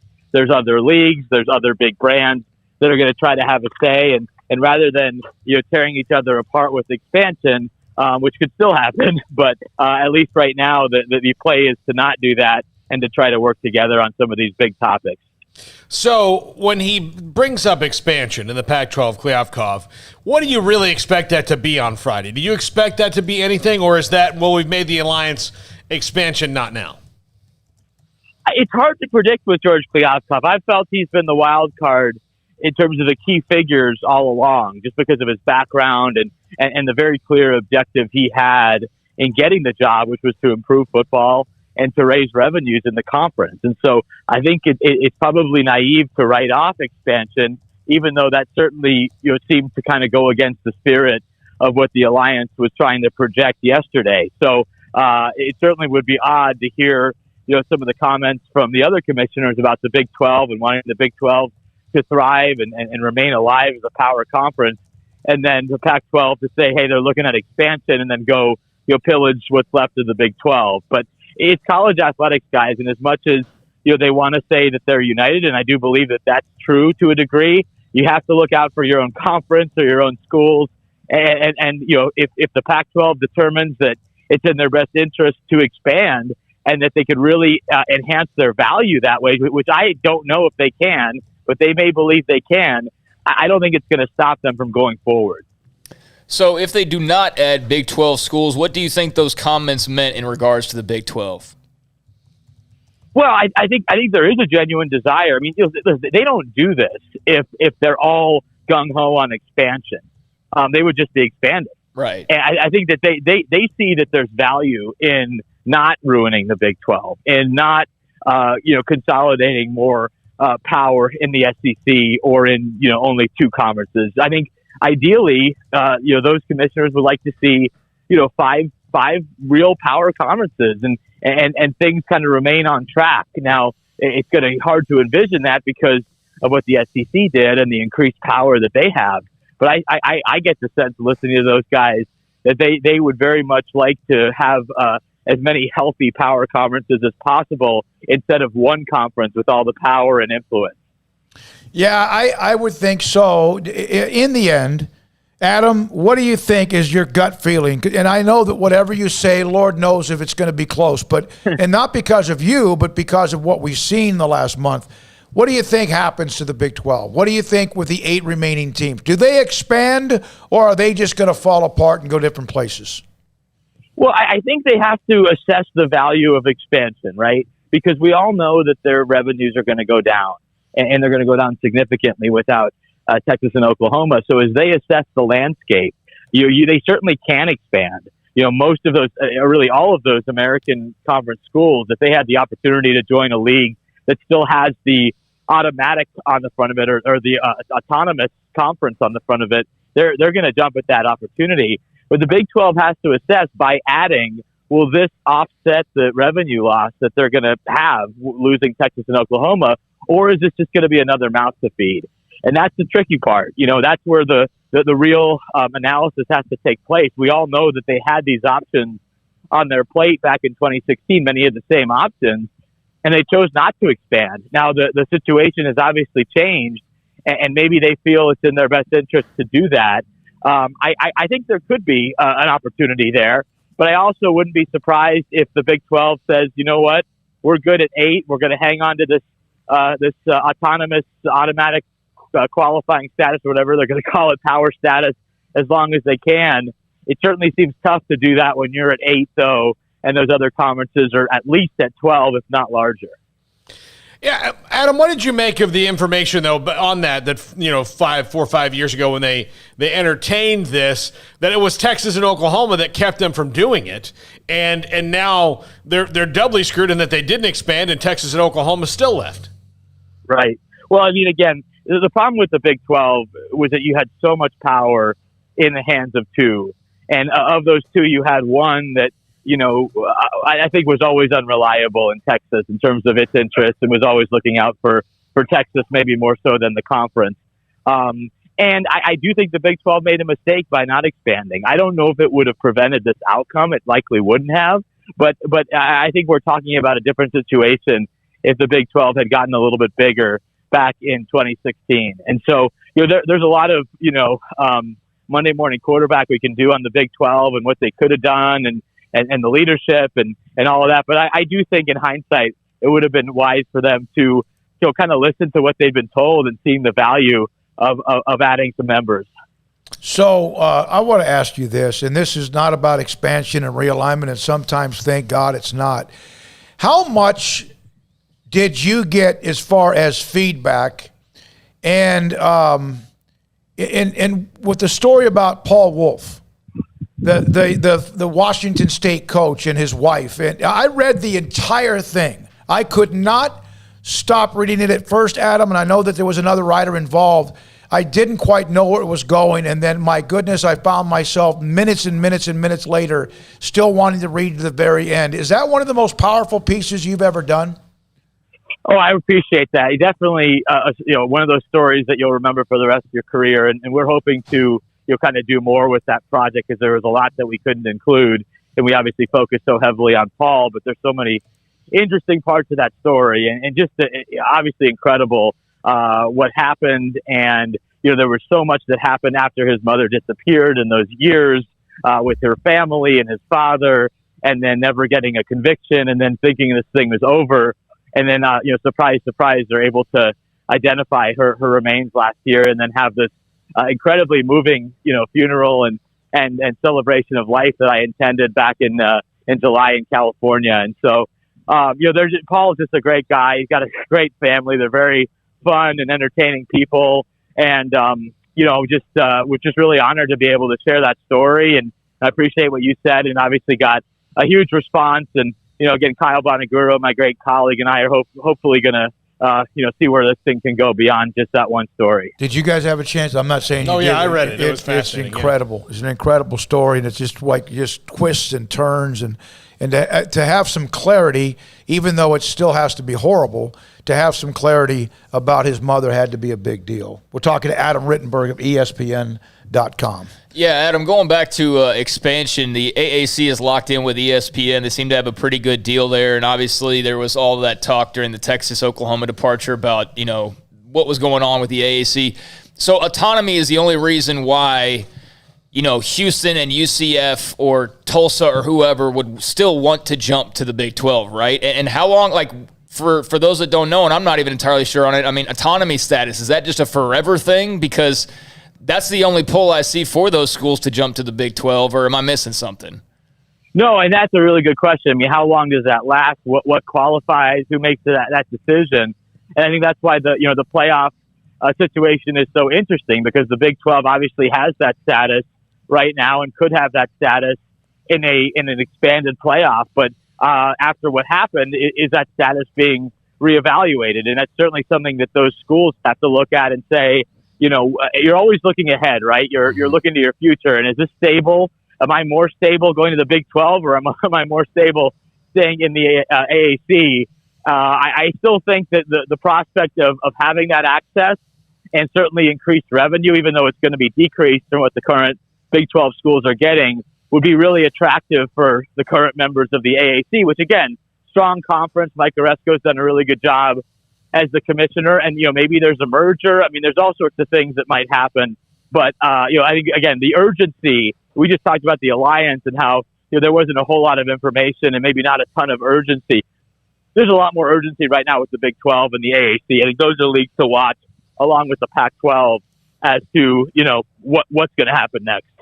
Adam, thank you very much. Appreciate your time. Always great to have you on the show. Adam Rittenberg, ESPN.com, national college football writer, with us on Sikkim 365 Radio and YouTube's 365 Sports. Yeah, that autonomy piece is just a weird thing, and that's why I had to ask him, because we've been talking over and over again of what's so desirable outside of just a label, and that's all it is. It's just a label. It's just Houston and UCF and Cincinnati and all those schools. They just don't have that label right now, and the Big 12 does, even though it's falling apart at the seams. So, yeah, I mean, I guess as long as they can maintain that, however that works, then welcome aboard some new members rather than everybody folding into the AAC. But still, that's going to be very interesting. I must have missed something back in 2016. I know that some schools approached the Big 12, and the Big 12 said, "Hey, we want to listen to some people," and that the various schools had a chance to go to the table or whatever, how that worked out. But I read this line in the article from Max Olson today, and Max is going to join us tomorrow from theathletic.com. There still seems to be serious reluctance about engaging with Houston, which dates back to the conference's unpleasant experience with Houston Board Chairman Tillman Fertitta in 2016. We had him on. We know he's a very powerful, rich man. What happened? I think he basically was telling them what to do, And I think they said, well, you can't just tell us what to do. And I don't think the problem with Tillman Fertitta is he's a very big, powerful businessman. He's like Texas all in one guy.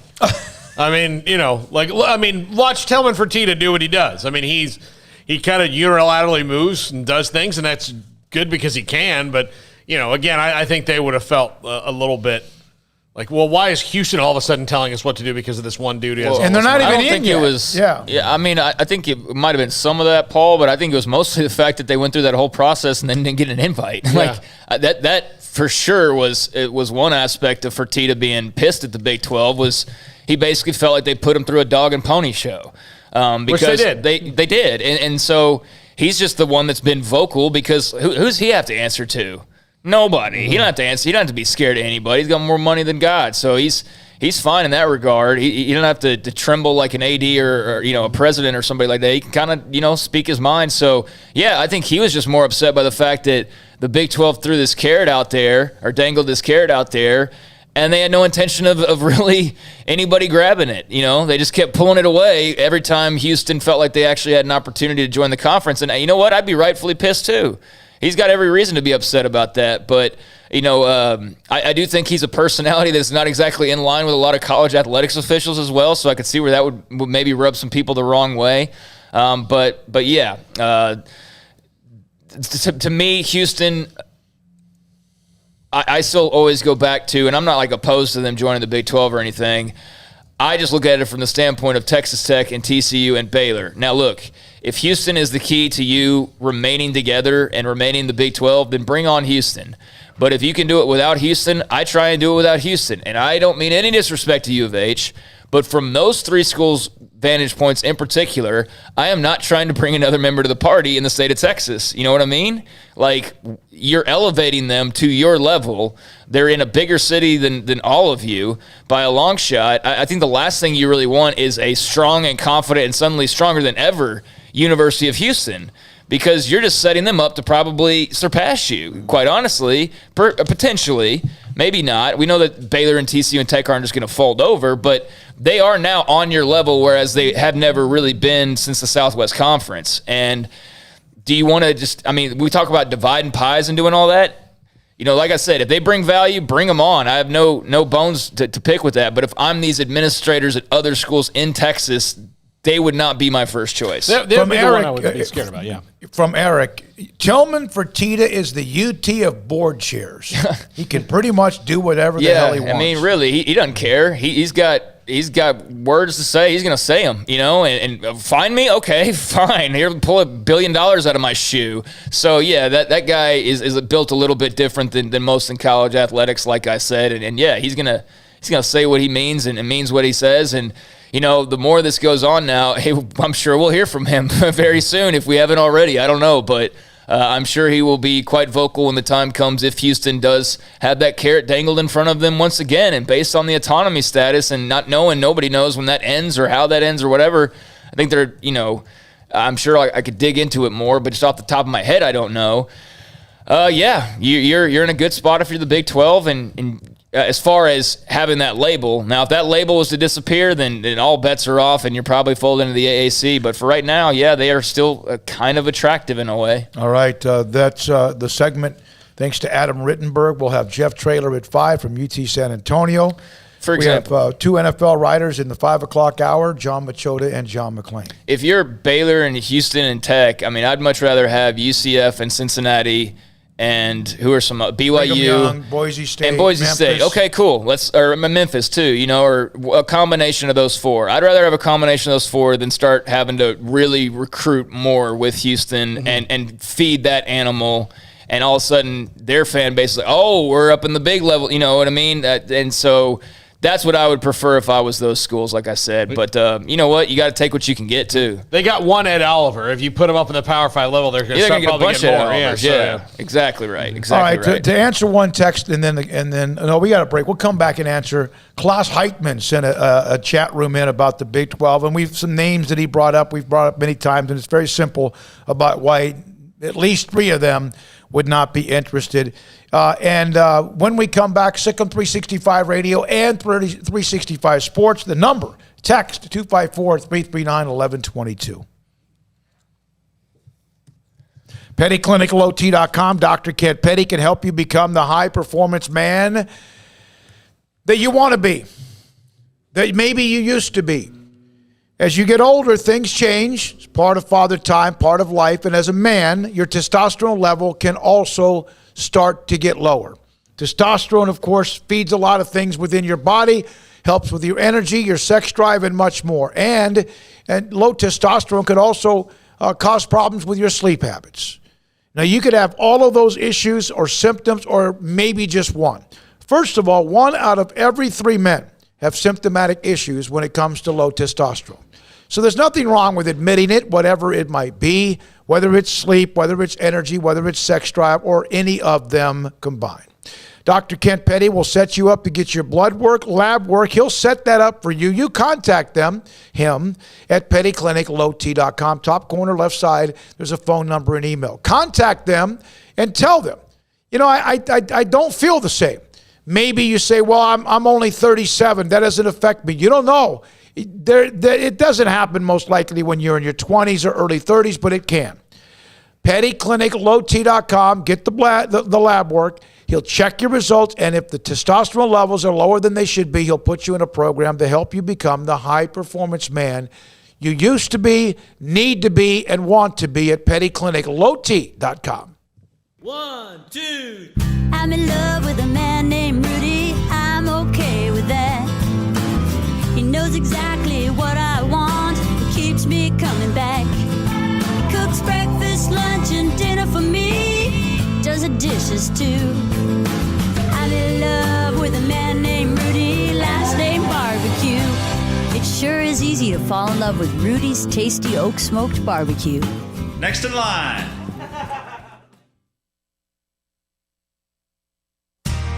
How did Edward Jones become one of the biggest financial service companies in the world? By not acting that way. Financial strategies, one-on-one advice, it's a big difference. And that's why Brad Wilson, your Edward Jones financial advisor, makes sense of investing. Experience the difference for yourself. Brad Wilson, 250 Sharon Drive in Woodway, 254-776-4337. Edward Jones, member SIPC. Since its inception, Pickup Outfitters has remained politically neutral. We love trucks of every persuasion, not just red and blue ones. But people keep asking us where we stand, and for this one time, we're going to break our neutrality. We oppose any government intervention or legislation to end truck nudity. We believe in the American right to drive nude vehicles. We think it's disgusting, we fight it every place we can, and we want to end it, but we want to end it the right way, peaceably. Therefore, we call on Congress and President Biden to respect the rights of truck owners. Our founding fathers didn't own a truck, but if they did, I bet they would have put a bed cover and running boards on their truck. The right to keep and bear your truck the way you want is fundamental to the fabric of this nation, and we believe in that right. So we urge you to come and take it at Pickup Outfitters, 220 Lake Air Drive in Waco, on the web at createacommotion.com.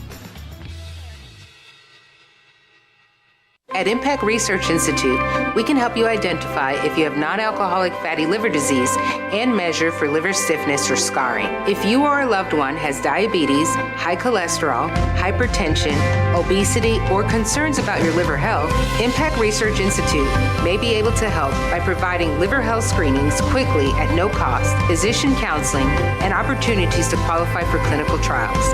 Visit us at impactresearchtx.com for more. After my first car accident, I feared the biggest damage would be to my wallet. I expected a mountain of bills and a long, drawn-out process. But my Texas Farm Bureau insurance agent was there when I needed her and helped me get back on my feet and in my car in no time. Instead of a hassle, I got reassurance and a quick recovery. Stop by and see our agents at one of our 3 McLennan County locations. Coverage and discounts are subject to qualifications and policy terms and may vary by situation. Waco Regional Tennis and Fitness was built to help give you a chance to enjoy an elite tennis facility, but also to remain fit and reshape your body. And ahead of the curve with the explosion of interest in pickleball with instructors Joe Rosa and Jody Thurman and courts available.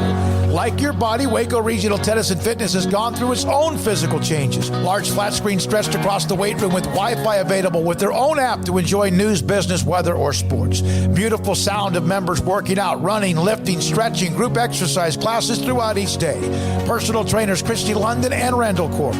New look bar and lounge area with beer and wine with large flat screens. New touchless water fountains outside of each locker room, and both include showers, sauna, and whirlpool, and a world-class tennis courts facility and youth academy led by Pro Britt Coleman. Fitness and tennis merchandise and a tanning bed. I promise you'll look and feel better. You just need to walk through the front door. It's time to react today, not tomorrow, at Waco Regional Tennis and Fitness, Lake Shore Drive in Waco.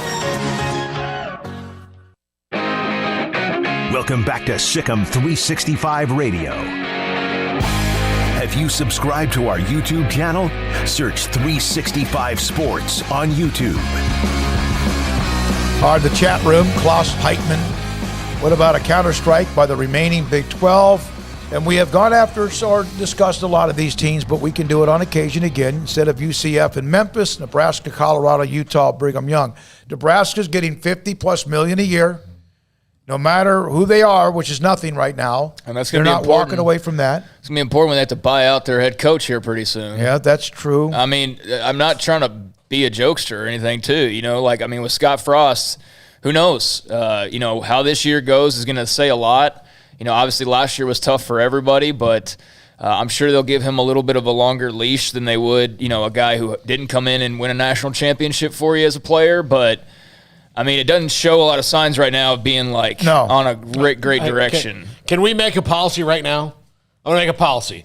We should not answer the text if they include Nebraska, Arkansas, any team that's making $50 million or more a year. Well, yeah. I mean, I'm not to say not to, but, like, it's just. Klaus may have just joined the show. Yeah. I mean, it's just get, like, to this point. Or even Colorado, Utah, even though the Pac-12 is among, they have bounced back and forth, fourth, fifth, third, mostly fourth and fifth, weakest conference. Now they have at least some stability. I don't know. A conference commissioner that seems to be forward-thinking. But they're not leaving a conference right now that's got some stability to go to one that right now is floating in the ocean with a life raft. Yeah, I made the comparison a week or so ago of any of these schools in the Power Four, why you would want to go, you know, you're on a sturdy cruise ship, no problems whatsoever, you're just cruising across the ocean, and then you see a ship burning as you pass by, and you decide, I'm going to go jump on that one. Like, that's basically what you would be doing. You'd leave the safety of the cruise ship to go jump on a sinking ship. I just don't think anybody in their right mind is going to do that.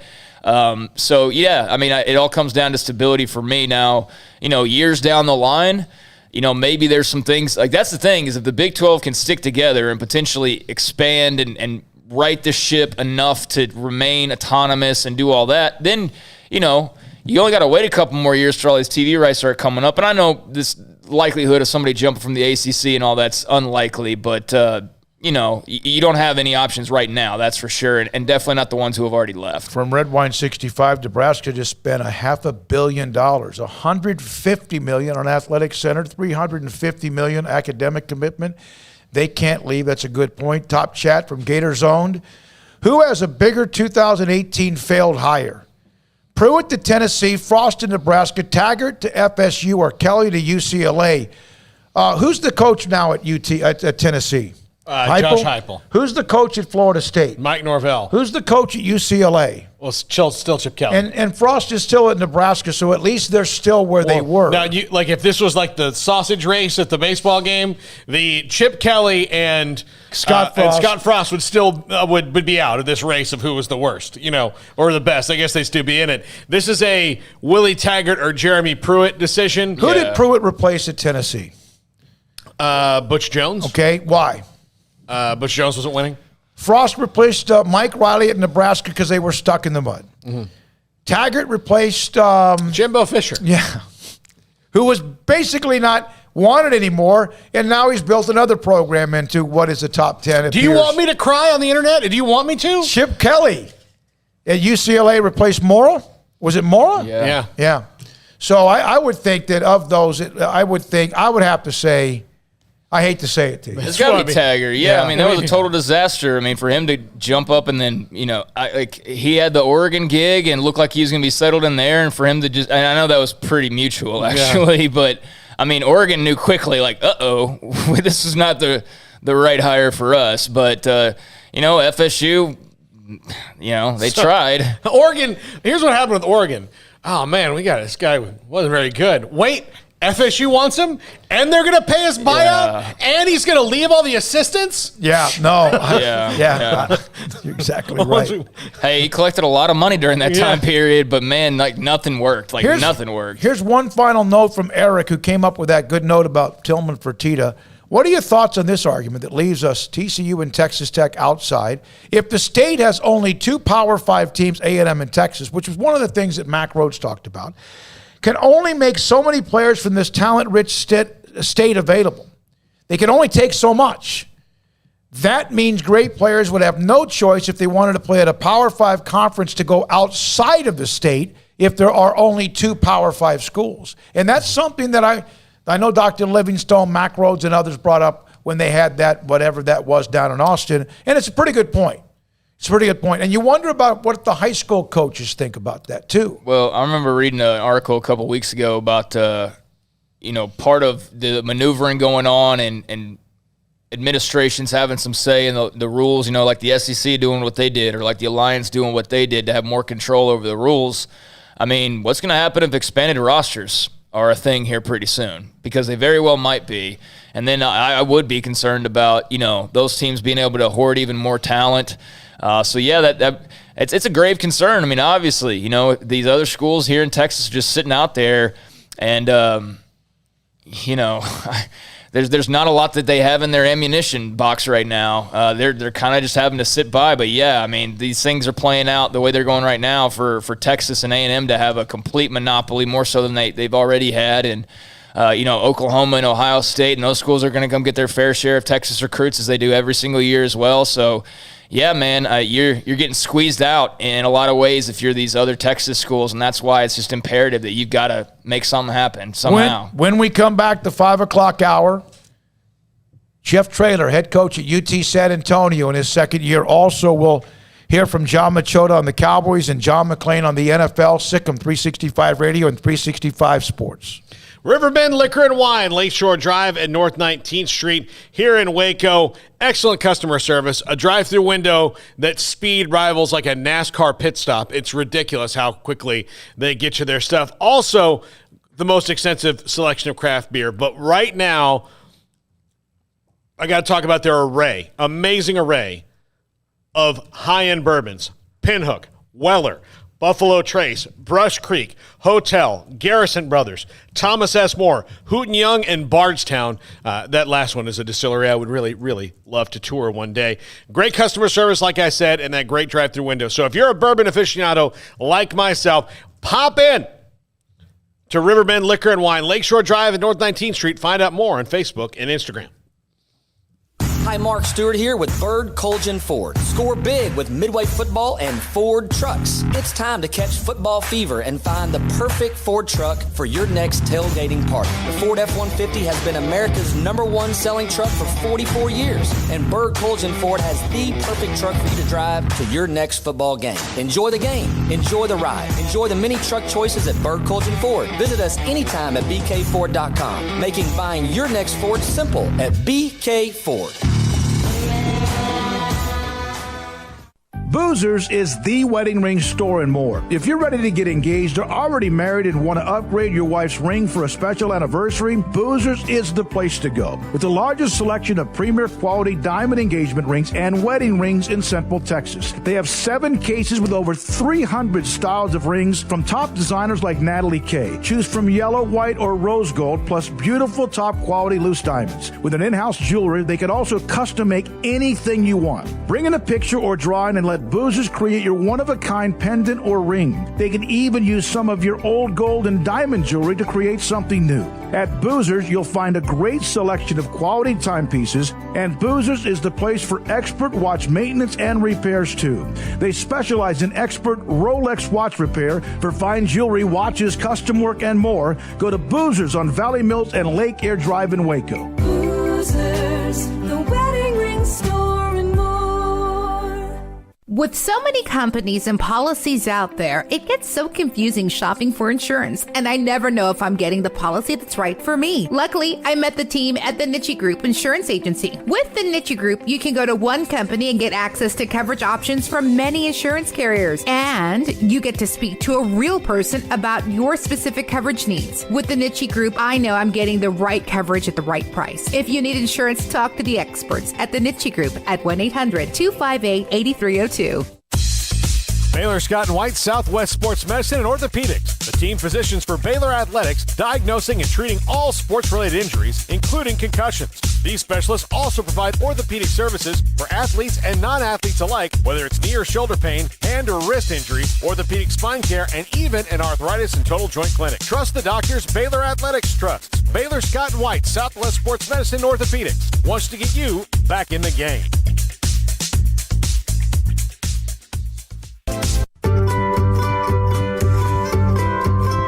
You want to know why Stonewood Dental is so successful? Listen to what happy customers have to say. It's pleasant. It's different than any other dentist office. I really feel like they care. And it's not that you're here for 2 hours waiting on someone to take care of you. It's quick and easy, and I bring my kids, and my kids love being here too. They really love the treasure box. Staff is really nice and accommodating, real friendly. You feel more like home. It's not sterile looking. Everybody has their own personalized rooms with decorations and decor, and they'll even have a blanket for you when it's cold. I've recommended people to actually come here, and they are patients now. I really love it here. It feels like family. Learn more, stonewood-dental.com. Life is back on, sports bettors, and BetUS has your NBA, NHL, Major League Baseball, UFC, PGA, and yes, NFL betting lines up for their 27th year and live betting on all of it. Log into BetUS.com or call 800-792-3887. That's 800-79-BETUS. BetUS for 125% bonuses with promo code SICK'EM125. Customer service pros are ready to get your phone, social, and online sports betting kickoff started now. Play with the proven mainstay in the industry. BetUS. You bet, you win, you get paid. BetUS.com. Use promo code SICK'EM125. Welcome back to Sick'em 365 Radio. Are you a Sick'em 365 super fan? Then try out our premium subscriptions at Sick'EM365.com. All right, we've known this young man, Jeff Traylor, the head coach at UT San Antonio, from the days when he was an assistant coach on Danny Long's staff at Jacksonville High School. Then the unbelievable run at Gilmer, and now he's the head coach at UT San Antonio. He joins us on 365 Sports and Sick'em 365 Radio. How we doing, bud? Doing great, David. How are you guys doing? Well, we're doing well. Your game is not this weekend, but next. Is there any concern at all? One, Illinois, we know, is a Big Ten team, and we know you're loaded this year, but that they get a game in before they play you? Oh, obviously it helps. There's no way to get ready for a game more like than playing the game. So as much as we're going to try to duplicate game-like situations in practice, there's just nothing quite like it until you get out there and do it. Coach, with everything, the season you had last year is almost it's kind of like you were put in some sort of drill that didn't end until the season was over, and then you have to reassess it. How different do you see your team picking up things this year that it's been normal for the most part throughout the summer and everything you had to do? We're just so much further advanced. We're just better. Getting to have spring and summer and a fall count. We missed all that last year except for some fall count. Obviously, we're returning 21 stars out of 22, so that's always good. And we have 12 super seniors returning, so that's allowed us to, maybe show up some roster spots we couldn't quite recruit to immediately. So we're much further advanced. But I would also expect the entire country to play a lot better football because everybody's got a lot of players returning.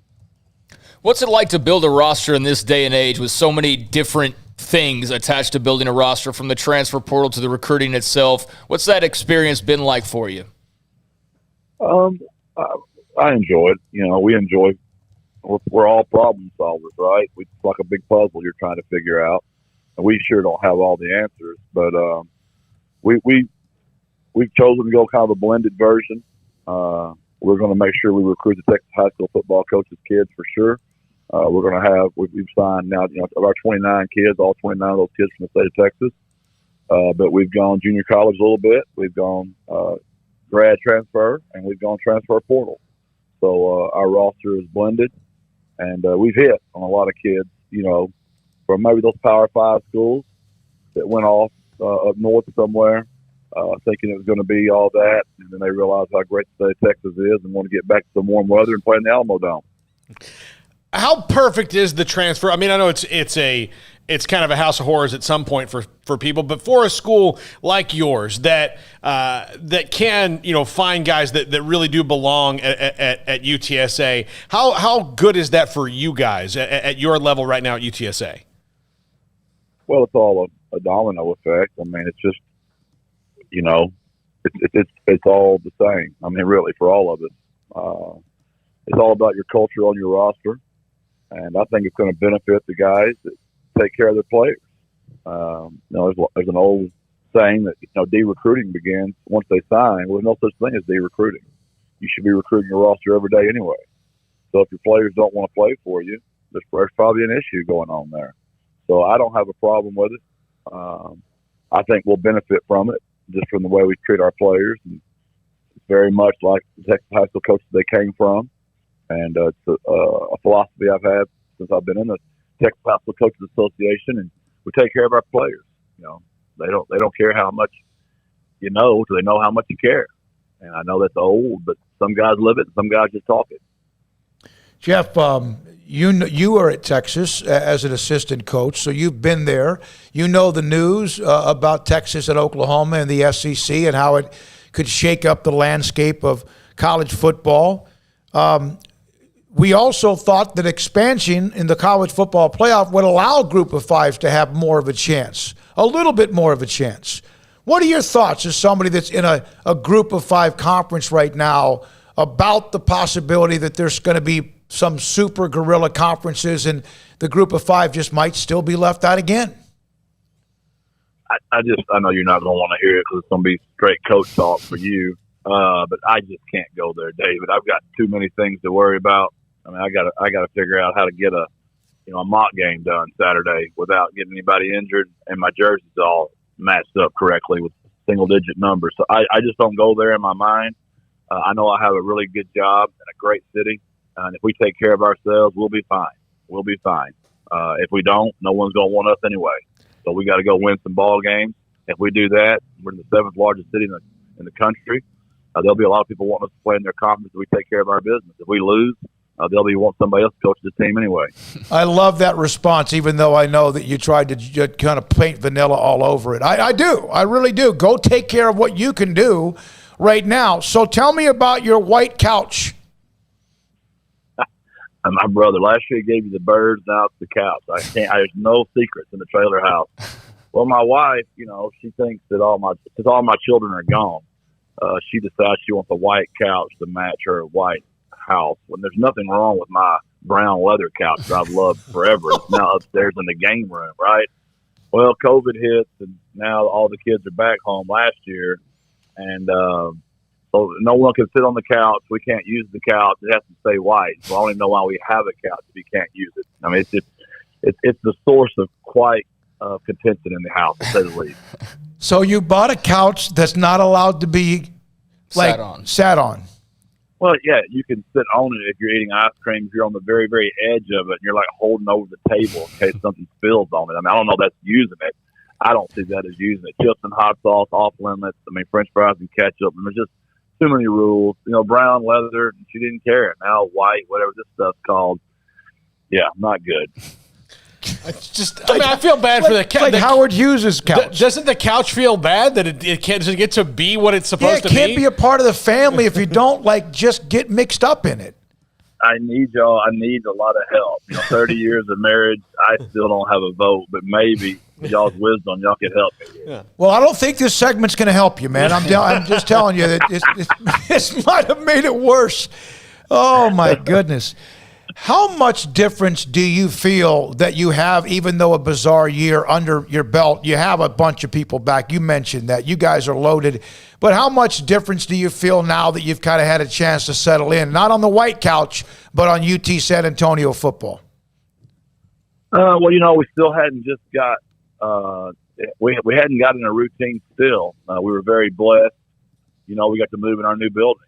So now we're figuring out that. We just have not got to have a day yet where everything's just the same, from COVID to George Floyd to moving into the new facility, which is much better news than COVID and George Floyd situation, obviously. But we all feel better. My staff is returning. Everybody that coached, from October on is back on our staff. Analysts, GAs, staff. That's just a blessing to have everybody back. And we're just better. We're better coaches. We're better players. And I think that will result in us being a better football team. Coach, one of those players, he is getting a lot of attention, but there's probably still a lot of people in the country that don't know about Sincere McCormick, your fantastic running back, now entering his junior season, well over 1,000 yards last year, big part of your offense. What is your talk like with Sincere, just as far as expectations, working on things and just improving? Well, obviously he wants to play at the next level. So we've really worked hard on his body composition, just getting him as lean as possible. He was about 215, 217 last year, and we just didn't think he was as fast as he should have been. He's down to about 208 right now. His body fat's totally changed. He's in a very, very good condition, and he's hit 22 miles an hour this summer for the first time ever in his career. So he's really poised. He's voted back, on the single digit again, on the leadership council. He's just doing all the right things. And every scout, we had a scout at our practice, every practice so far, and every one of them asked about Sincere. And it's a joy to be able to tell those guys about Sincere. He's got a daughter, a legacy that he wants to provide for. He's just a great human being, a hometown boy that stayed here to help the city. And we've been studying the U in the 80s. You think, David, that all these kids know all about the U, but I forget they're not even born when you and I were loving watching the U. And Miami was very similar. They were a upstart program in a great city, and a bunch of local kids stayed home and flipped that place. And Sincere is one of those local kids that I'm very fortunate he stayed home to help flip the city. Yeah, I know. You're right. San Antonio is a great city with some tremendous high school football, but the state of Texas. Jeff Traylor with us, UT San Antonio, Paul Catalina, Craig and David Smoak on Sikkim 365 Radio as well. So you seem to be, I know you. You're full throttle, stick your head in the tank of gasoline, light it with a match, kind of like me. But you seem to be kind of either you're at ease or you're just got your game face on because things are coming down the pipeline and you got a game to play pretty soon. Yeah, well, it's just getting close. We're 10 days out, and we've got a full pad workout Thursday, the shell Friday, and we've got the mock game Saturday. Then it's here. We'll be watching them play Nebraska, at noon on Saturday, and it's getting real. And I'm just as excited, as full of energy, as happy as I've ever been in my life. It's just the closer it gets, the more serious it gets. And, just a lot of decisions you got to make. It's great having 97 kids on scholarship, but there's other things that come with that. There's really good scholarship kids heading to play scout team right now. There's just a lot of other things that, you don't have 30 walk-ons right now because you've got 97 scholarship players. Figuring out the 70 they're going to go on that plane and go to Illinois. Yep. 7 scholarship kids are not getting on that plane. So there's just a lot of things for juggling that my mind's on right now. So I apologize if I'm not giving you the best version of Jeff Traylor right now, David Smoak. No, you did. The white couch alone made this segment, it was so you. Here's by the way, here's a text I know you got to go from Daniel. In 2011, UT San Antonio's first ever year, they lost to Division III McMurray, who's his alma mater. They have made huge strides since then. Good luck to Coach Traylor. You got a lot of people rooting for you. Well, I appreciate that. We've come a long way. Getting in that new $40 million facility, it compares with everybody in the country. I don't care if it's Power 5, G5, or what. We're making the right steps to move into the real world of football. We just got to take care of our business and go win some football games. And you know that, David, from being around it so long, it's hard to win college football games. We could have been 2-10 last year. We also could have been 12-0, and we were in every single one of those ball games. So the difference between being a great program and not being a very good program is very small. And we're really close right now, and I'm excited. I can't wait to get rolling. I appreciate y'all having me on today, David. All right, man. Hey, Jeff, good luck. We'll hope to have you again at some point. Thanks for your time. By the way, when you call Kurt and get on him here quickly as soon as you're off the show, just tell him I said hi. Yeah, birds last year, couches this year. I can't wait to see what we're talking about next year. David, Craig, appreciate y'all so much. Y'all are as good as anybody in the business, and much respect for many, many years. Thank you, buddy. You too. You too. That's Jeff Traylor. He turned Gilmer High School into a monster. I mean, got everyone excited with that wide-open offense. They won state titles, lost some tough games too, and then became an assistant at Texas. He was so close to joining Matt Rule's staff at Baylor. I mean, this close on a couple of different occasions. Staff. Yeah, his original staff. Yeah. And then, of course, like that was as close to happening as Arkansas. anything could possibly be happening and not happen, basically. I mean, as far as the interest level goes, like they wanted to, make it work, and it couldn't feasibly work. Otherwise, he would have been an assistant at Baylor to start off the Matt Rule staff. But regardless, they ended up doing well for themselves, and he's done well for himself because it launched him into getting a head coaching position shortly thereafter. But he's also at SMU. He's not a lot of high school coaches make that transition. I know we've heard about the Hugh Freezes, Art Briles. There's been some. Gus Malzahn's another one. And he's in that same type of category, in my opinion. He's just really getting started. And, I'm looking at their schedule, and it's, Illinois right out of the gates in Champaign.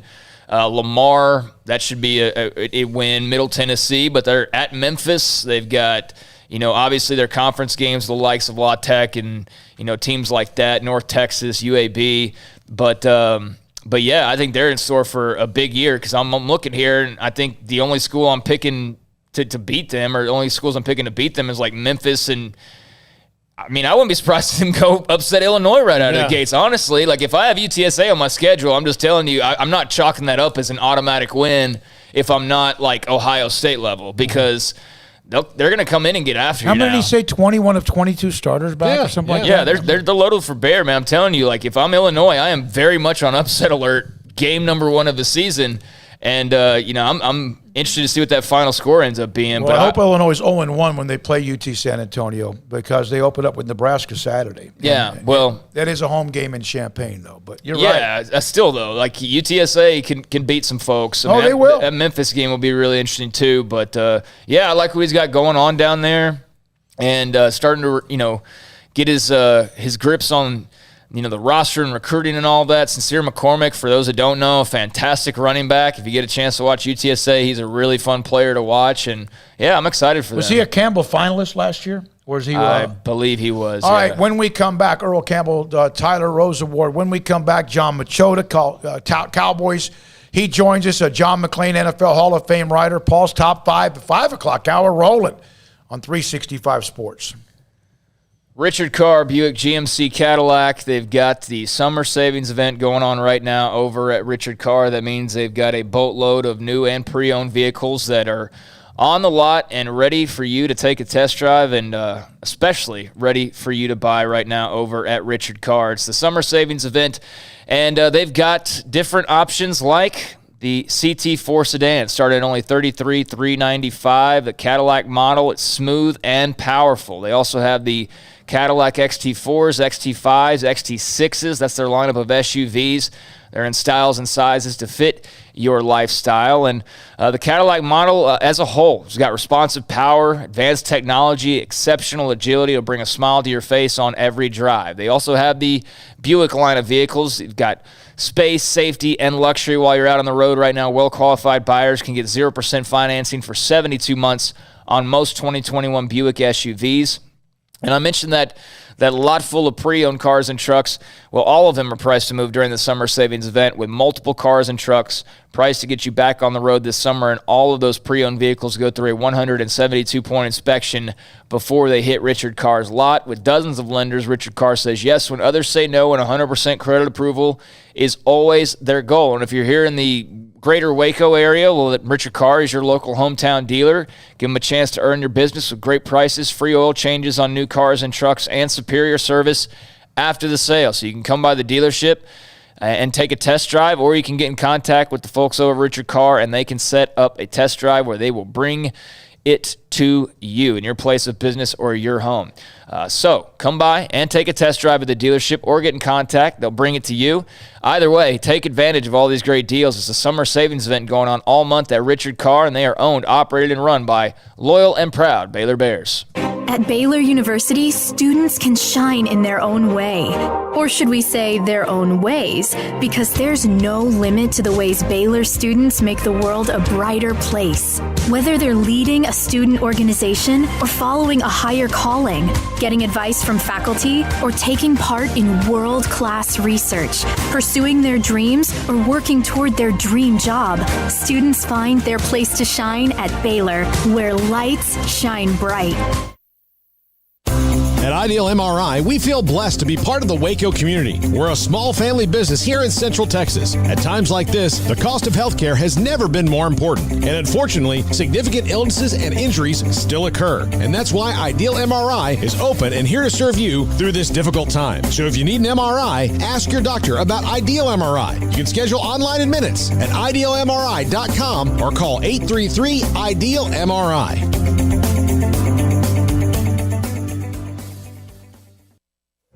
Stepping into a new pair of boots is great, but stepping into the boots of a U.S. Army officer can also add confidence and leadership skills to your son or daughter's career path. There are more than 150 occupational specialties to help them find the best fit for their future. See all the things your son or daughter can achieve in our boots at GoArmy.com.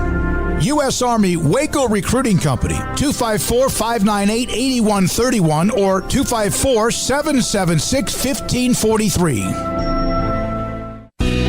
Let Camille Johnson Realtors guide you seamlessly through the process of buying your dream home or selling your current one. Commercial, farm and ranch, or residential, Camille Johnson Realtors can smoothly and successfully lead you through any transaction. With a team of 28 experienced agents who are excited about serving you, Camille Johnson Realtors services the entire greater Waco area. If you're in the market to buy or sell, contact Camille Johnson Realtors, 104 Midway Center in Woodway, or find them online at www.camillejohnson.com. Camille Johnson Realtors, elegant, charming, warm. Welcome home.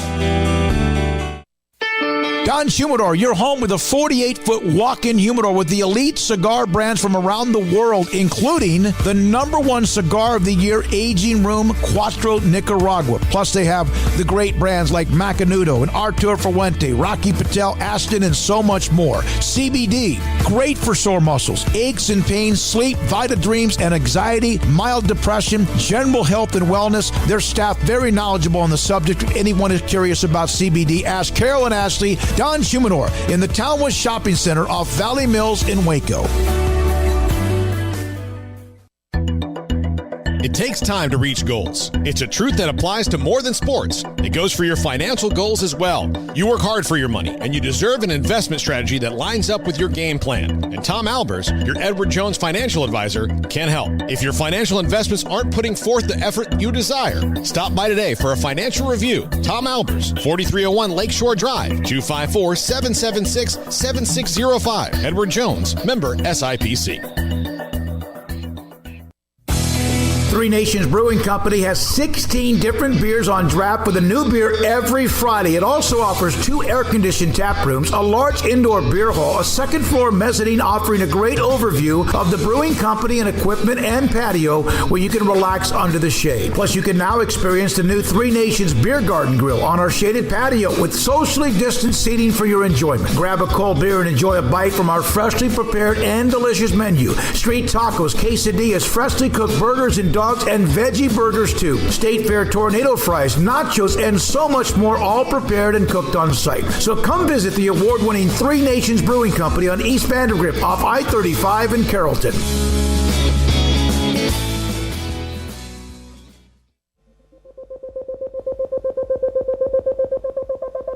Welcome back to Sikkim 365 Radio. It's time for our weekly segment with John Machota of The Athletic. Just a sneak for Prescott, and he's in. Touchdown. Brought to you by Pioneer Steel and Pipe, where customer service is their main focus, and best in metal, steel, and pipe for large or small projects, with 2 locations in Waco and Bryan. Family owned and operated since 1943. Here's Elliott. He will get it. Touchdown Dallas as Elliott fought for it and has his 6th of the year. The 5 o'clock hour is sponsored by Edward Jones Investments, with financial advisor Brad Wilson. Investing is time and experience back to you and your money during today's changing times. Edward Jones, making sense of investing. Now, here's David Smoak, Paul Catalina, and Craig Smoak. John Machota, athletic.com, covers the Cowboys, with us on Wednesdays, a little bit later than normal. Thank you, John. We appreciate it. I have not watched 1 second of live Hard Knocks, and it's not because I wasn't interested. It's just that didn't have the time. I sent Craig and Paul a picture of the drone that started like what seemed like a mile away from the star and all the way through all the things, through car windows and everything else. Did you see that, John? And that's an amazing shot. I know that has nothing to do with football, but I wanted to bring it up. Yeah, it is incredible. I mean, the first thing, I live up at the Star pretty much during the season. I mean, I've seen all that stuff, but it's impossible to take it all in at once, especially going from outside, past all those shops and restaurants, all the way into, the Ford Center, then into the locker room, up to the meeting room, to the weight room, back outside. It really just shows you that if you did one of those drones at the other one team's practice facilities, I find it hard to believe that maybe all but maybe one other. I've heard Minnesota's is pretty nice, but I think that it would pretty much stand alone outside of that. And whoever came up with that idea was genius, because it's one of those things where you don't have to worry about the team wanting to edit it out, and there's a ton of open space to do that in. And from what I've heard, they had multiple tries at it, because obviously they're into things and they had to start over because it has to be one continuous shot. But man, yeah, what a great idea. And here's the thing, normally if you told me this is how they're going to start out, they're going to have this 3.5 minute drone video going around, I'd be like, 3.5 minutes seems like a lot. But when you're watching it, you're just kind of like, wow, that really was amazing. All right, John, backup quarterback starting to get to be a mess. When I hear Steven and Jerry telling me how Cooper Rush can do everything, I start to, my BS meter goes off. Well, I mean, he can do everything. I just don't know how high of a level. Can he do everything to get you through, a couple series while Dak, getting an ankle taped or something like that, or getting a, cortisone shot? Yeah, probably be fine there. But I don't know if you think that you're going to be winning multiple games if that's your starter for an extended period of time. I don't think they're done at backup quarterback. I mean, of course, however, Cooper Rush, Garrett Gilbert play in this preseason finale on Sunday, that'll go a long way. But then it still comes down to there's still be other guys that could be released, that could be somebody that they're willing to consider. Now, I will say, if that player or players that are from other teams that are cut, if it's even close, I could see them keeping Rush. And the only reason I say that is because he has been around Kellen Moore for a long time. He's been Dak's backup for several years before. Just no one really realized it, because that was in those years where Dak was never hurt. Last year, that's the thing. No one would really care about backup quarterback if Dak didn't get injured last year, because then that would have been 5 consecutive seasons where he started every game. No one would really be talking about backup quarterback. But because it was needed, that's become a hot topic, and no one's really separated themselves. Cooper Rush is having that game on Saturday against the Texans, who it's not like I mean, there's a good chance the Texans could be the worst team in the NFL this year. So let's act oh man, look at that Texans performance. They're set at backup quarterback. Let's see again against Jacksonville, who's another bad team, and let's just kind of see how things go. But certainly they're keeping their eyes and ears open to what else is out there, because they're far from set at that. But if they have to go in the season with Cooper Rush, then they go in the season with Cooper Rush, and you just hope that Dak stays healthy. They're pretty set at running back, obviously, John, with Ezekiel Elliott and also Tony Pollard. But I just see the injury news about Rico Dowdle, and I guess he was as their number 3 running back. Do they have guys on the roster you think that will just slide into that spot already, or is it something where they probably look over the cuts in the free agent market and perhaps bring somebody in? They could potentially bring somebody in, but I did find it interesting that they focused yesterday on Jaquan Hardy in their Hard Knocks episode, focusing on him mainly because he usually wears contacts and he kind of, they had an issue with him. So now he's doing the rec specs, and obviously guys are cracking jokes and things like that. But of all the training camp practices and what we've seen, whether it was Oxnard back here, he's shown me the most, times where you're kind of like, oh, that was kind of an interesting play right there. Okay. Hardy's got a little juice to him. I mean, you don't really know much about the guys from Tiffin University. So, of the guys that are left there, he intrigues me. But, I thought that they'd go into the season with just 3. I thought it would just be Zeke, Pollard, and Dowdle. Now Dowdle's out for the season and put on IR today from a hip injury suffered in that Texas game. So that third running back spot's open. They could potentially fill it with Nick Ralston, the fullback from Argyle. Maybe that's an avenue they go. Maybe it's Jaquan Hardy. Maybe it's a guy that's not on the team right now. I don't think it's a major concern right now just because Tony Pollard and Zeke are healthy. And as long as that's the case, nobody outside of them two are going to get touches anyway. But you do worry if you're in a game and all of a sudden Zeke gets hurt or Pollard gets hurt, you want another running back and somebody that knows the offense. So I'm going to be writing something for The Athletic for tomorrow about basically like the position groups to keep an eye on in this final preseason game, because there's 5 or 6 that I think are far from settled. You already mentioned backup quarterback, but that number 3 running back is going to be interesting too. And frankly, it could come down to whoever John Fossil thinks is the best on special teams. So that's a position, that number 3 back, that could end up getting settled in that final preseason game Sunday against Jacksonville. Yeah, there's no question. So they open up with this game on the road against Tampa Bay. Do you feel like the secondary? This is the ultimate test, right? Against Brady and the Buccaneers and what they do and what he can do, and he can dice you and dissect you and razor blade cut you all over the place. You get a pretty good idea right off the top? You do, but I mean, just from my perspective, I kind of feel like this game is, you see Dak coming back. The biggest storyline with the Cowboys throughout this training camp, so, week 1 is going to be, it's all about Dak. That's what everyone talks about. I mean, CeeDee Lamb and Micah Parsons have done the most damage, and they've gotten highlights and views for what they've done in camp. But it's all about Dak Prescott. And then these are the defending Super Bowl champs. Obviously, they'll have type of game ceremony recognizing them winning the Super Bowl last year in Tampa Bay. And so it'll all be about Tom Brady. And I just got this feeling that this is going to be one of those like 30 carry games for Ezekiel Elliott, because 1, they're going to want to keep Brady off the field, and 2, they're going to want to, work Dak back in. Like, Dak's out there today and he's making every single throw. He's throwing on the run. Now nothing over 30 yards, but even on a 30-yard ball down the left sideline to Dalton Schultz, I mean, was just right on the money. And so you're kind of sitting there and you're just like, okay, well, it looks like Blake Jarwin, but then he had a ball in the seam to Dalton Schultz where you're just like, yeah, this looks like regular Dak. And same thing, hit Amari Cooper on a slant. And so I think Dak will be fine for the season opener, but there's a feeling that I have that this could be a big Ezekiel Elliott game. For one, Zeke's been at his best when he's healthy. And I mean, last year in the season opener, I thought that was some of the best we saw Zeke season. Like, why not ride him in this first game? Give him 25, 30 carries. Not only help out your offense, but help out your defense. So, hey, maybe it goes into a quarterback battle, and both guys are slinging it all over the place. But don't sleep on the possibility of Zeke having to be the guy and be the reason why they win or lose the game. Do they like any of the young safeties that they brought in? That's the thing. That Israel Mukwamu, he's a guy that, I think is on the bubble right now. If he had a really good game on Sunday, maybe that changes, his standing right now. He's a corner who kind of, I don't know. He's not like, I don't look at him as a safety, even though they have him playing safety because of his length. It's going to be tough for him.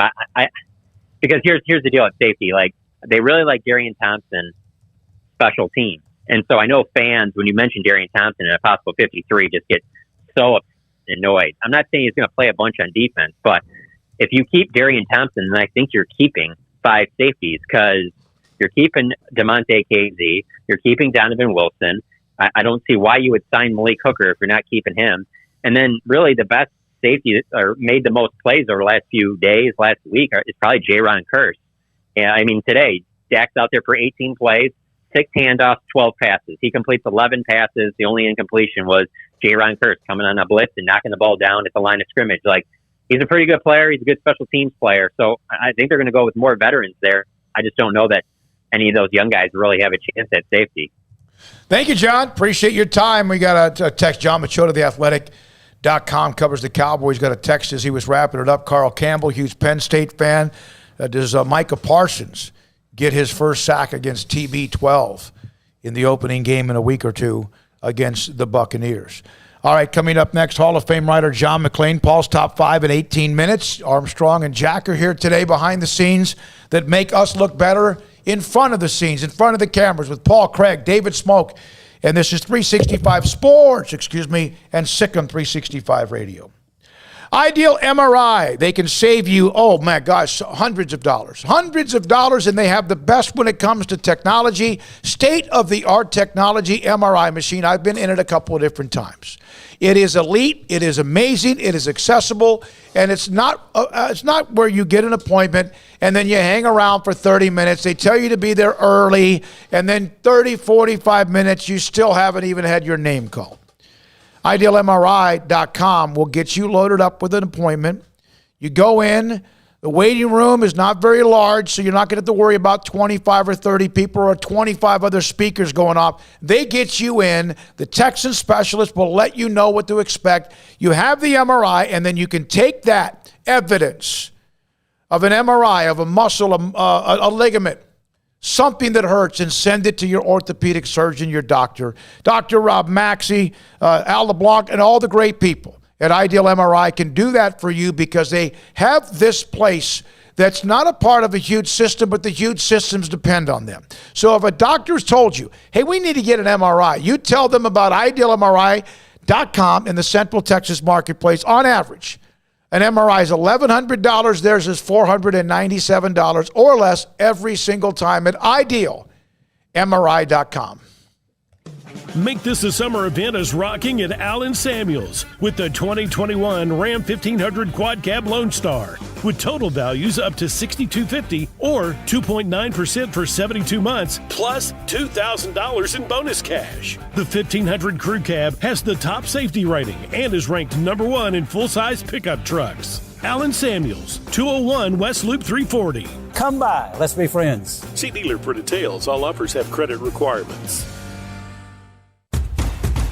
Hey, this is Bryce Petty, former starting quarterback and 2-time Big 12 champion, and I know firsthand the importance of being in top shape both on and off the field. So listen up, men. If you're feeling beat down day in and day out and looking for that high-performance edge that separates the men from the boys, then look no further than the Petty Clinic Low T in Waco. Petty Clinic is a comprehensive men's healthcare clinic with an atmosphere catering to men. Board-certified Dr. Kent Petty has a special interest in offering the highest quality medical care to men of all ages. Some of the services offered include screening and treatment for low testosterone or thyroid, infertility, high blood pressure, diabetes, high cholesterol, sleep apnea, while offering comprehensive wellness exams and complete men's health lab panels. High performance men, remember, it's not just a Petty thing. This is Bryce Petty, encouraging you to reach out and Google search Petty Clinic Low T or go to pettycliniclowt.com and get your complimentary lab screening today.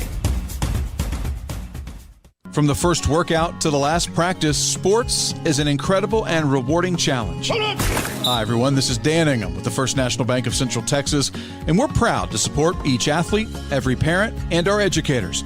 From families, small businesses, to the biggest industry, we're here to help. With remarkable products like mortgage lending, we've got banking ideas that fuel big dreams. The First National Bank of Central Texas. Familiar faces making local decisions. Member FDIC, Equal Housing Lender. Grant Dideker, under the umbrella of Texas Farm Bureau Insurance, McLennan County agent. When you contact people about insurance, and people are hit up with it all the time, what do you tell them? What do you say? I know you say you educate, but Texas Farm Bureau Insurance is obviously successful for a lot of different reasons. Right. And has hundreds of thousands. It's personal service. Okay. It's one-on-one service. Just yesterday, went to a client's house, met with the couple, went over all the coverages, and they said, wow, we've, never had this before. We've had this different insurance and that different insurance, but we've never had somebody actually come to the house and go over everything with us. And wow, we really appreciate that, especially this day and time where it's just a click of a button and you really don't know who you're dealing with. It's a different person you call every time you call that 800 number. You don't know who your agent is. Now they have a face with the name, and it's more personal service. Grant Dideker, Texas Farm Bureau Insurance, McLennan County agent. If someone wants to contact you, just straight on your cell phone? Yep, 254-265-0442. Grant Dideker, Texas Farm Bureau Insurance, a McLennan County agent. At Marco's Pizza, get craveable pizza made the Italian way with dough made from scratch, an original sauce recipe, 3 fresh signature cheeses, and premium toppings you love, served hot and safe. Right now, you can get unlimited medium one-topping pizzas for just $6.99 each. Why stop at just one? Order with your app or at marcos.com for curbside, carryout, or delivery today. Marco's, pizza lovers get it.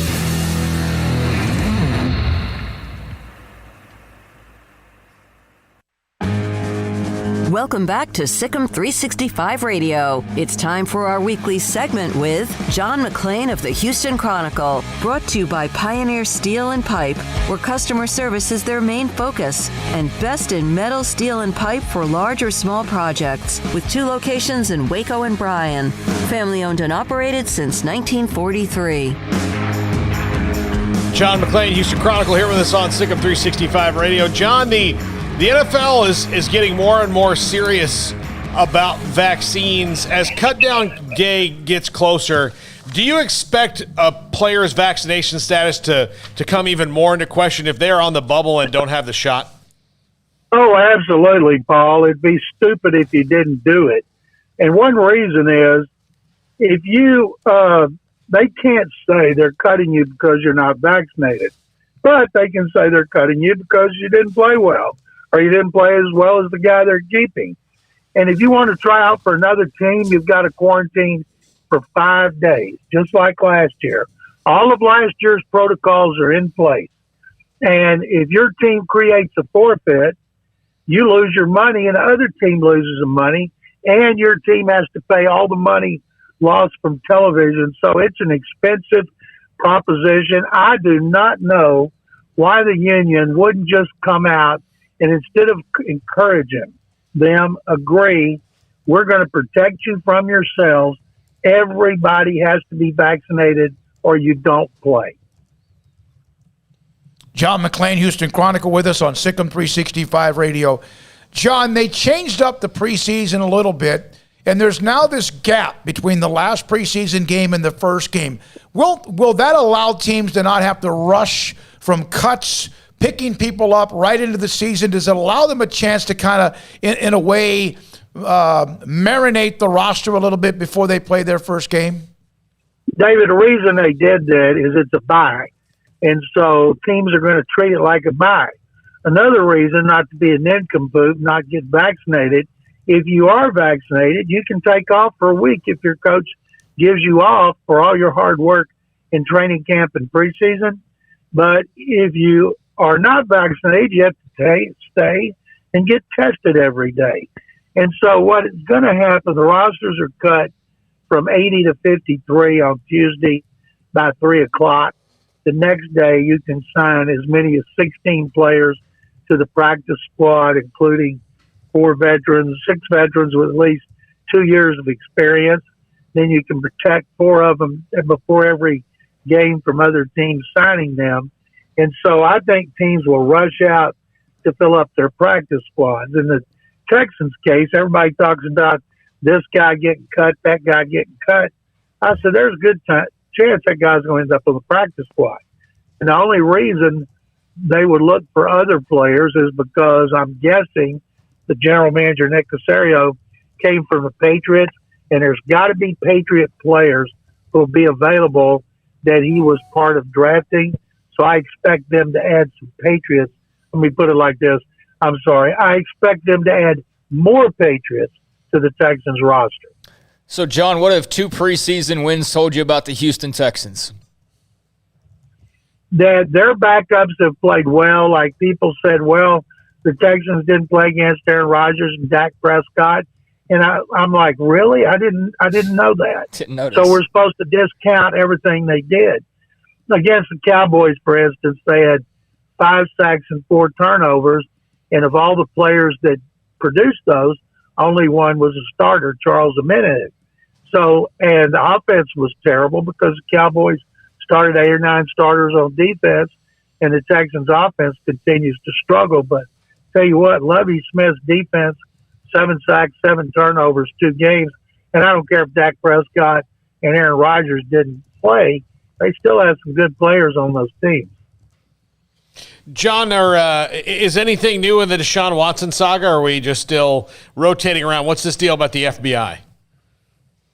Well, that was his agent said last week the FBI had contacted him, and they had him do the interview because they were investigating one of the women who sued him for extortion, and that was all he said. So there's nothing new. He came out on the practice field yesterday. He was not there today. And I said they should have him come out there and fall and grab his leg and grimace and have to be carted off. And then they could put him on injured reserve for the season, and it wouldn't be an issue because they're still, I think, hoping Roger Goodell bails them out, puts him on the exempt list, which is a possibility. We wouldn't know it till next week. But if they don't, then they'll just have to carry him on the roster. Now, I think he'll be the 3rd quarterback. He'll never play. He'll never suit up. But they carry him on the roster and make him inactive every week. That's why I think faking an injury would be best for everyone. John, what are your thoughts on the Jaguars in year 1 under Urban Meyer? Craig, since the schedule came out, I picked the Texans to win that game. I picked them to start 2-1.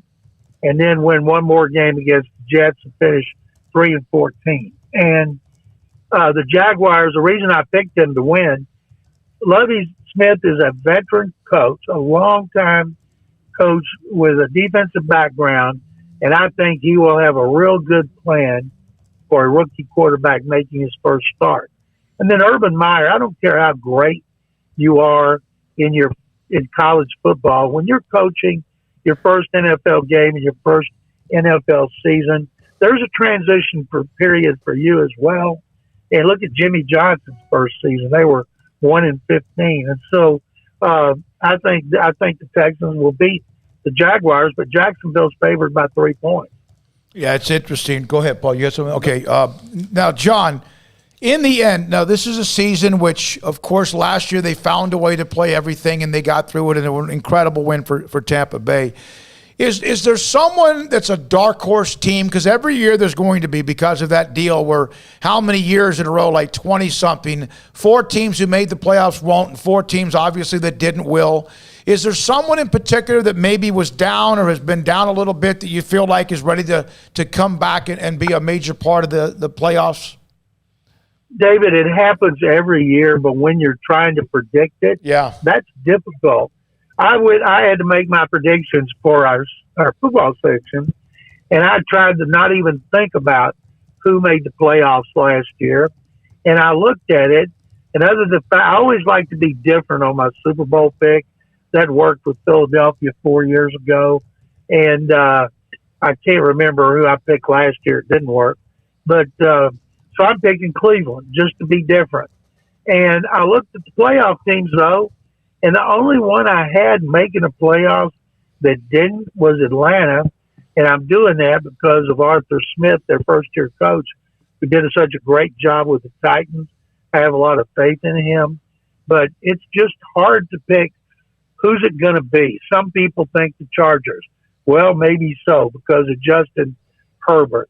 I know it's not going to be anybody from my division. You know, I picked the Cowboys to win the division, but I picked them last year, and I think they would have if Dak Prescott hadn't gotten hurt. So I think the Cowboys will and Cleveland will win their division. And I can't even remember who I have the Browns playing, but it's not the Cowboys. John, this is baseball related. I know all focus is on football right now, and me as a Rangers fan, I've forgotten what baseball really is. But Carlos Correa and his status moving forward, I saw a note from John Heyman that Correa had mentioned it being his last year with the Astros in a recent interview. Is that the expectation around Houston as well? Well, I've never heard Correa say that, but that's the expectation because he turned down $20 million. Yeah. He wants at least $30 million a year. They've been paying Justin Verlander $35. He'll be off the books. Zach Greinke makes like 32 or 3. He'll be off the books. So I don't know why in the world they wouldn't pay Correa $30 million. They could have kept Springer for $25 million. But we thought all along when he turned it down that he's going to be gone. He's healthy. He's having a really good season. Went through one slump. And I tell you what about the Rangers, you should be pumped up because the Astros can't beat the bad team.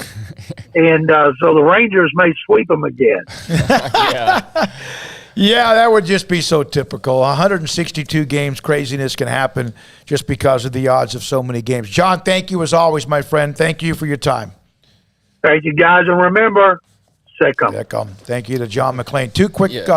One quick college football note since we started. We told you that Texas is going to be Hudson Card at quarterback, it appears, and then at A&M, Haynes King at quarterback.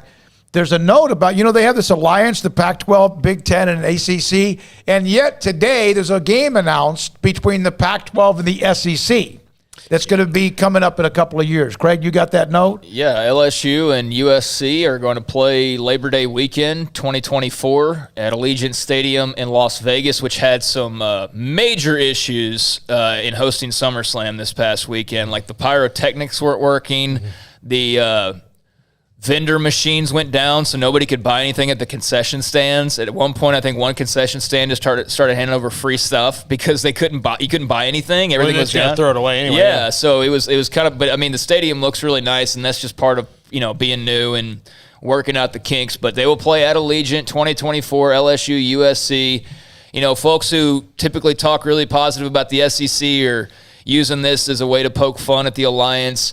Then I saw somebody who's pretty much in Alliance territory talk about what a great deal this is for the Pac-12.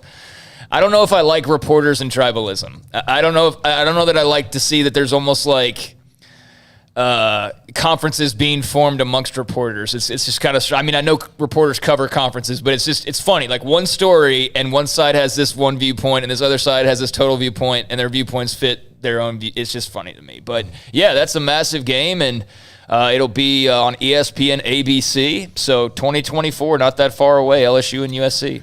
Paul, we take a break here, come back with yours. All right, we come back to wrap up this Wednesday show. Sick'em. 365 Radio and 365 Sports. Alan Samuels, Dodge, Chrysler, Jeep, Ram, Fiat. Loop 340 and east of 84 in Waco. Alan Samuels, DCJ.com online. Your friend in the car business. One of the hottest months of the year, of course, literally. As the heat in Texas, it took a while, but it is here.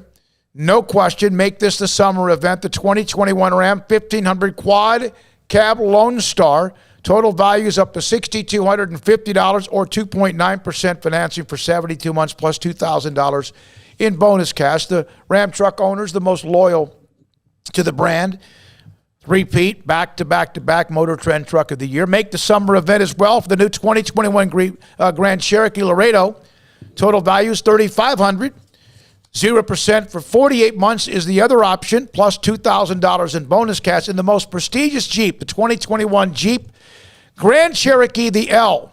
Beautiful, rugged, third-row seat, incredible Jeep arriving daily on site.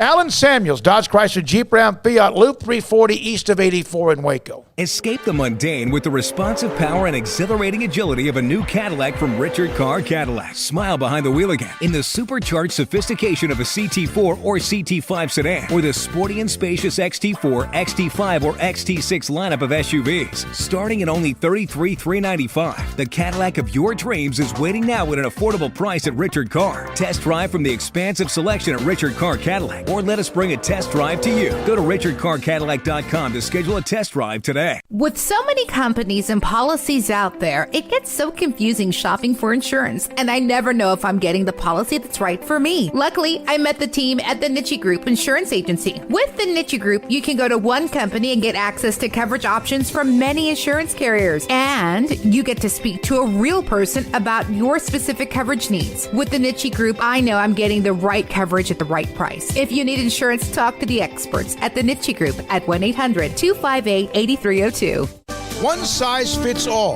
That may be all right for an adjustable belt or cheap sunglasses, but when it comes to your financial needs, no one wants a one-size-fits-all strategy. Ben Erlinson, your Edward Jones financial advisor, knows that his most important goals are yours. That's why he takes the time to understand your needs, knowing you. That's how Edward Jones makes sense of investing. Ben Erlinson, 100 North 6th Street in Waco, 254-759-8533. Edward Jones, member SIPC.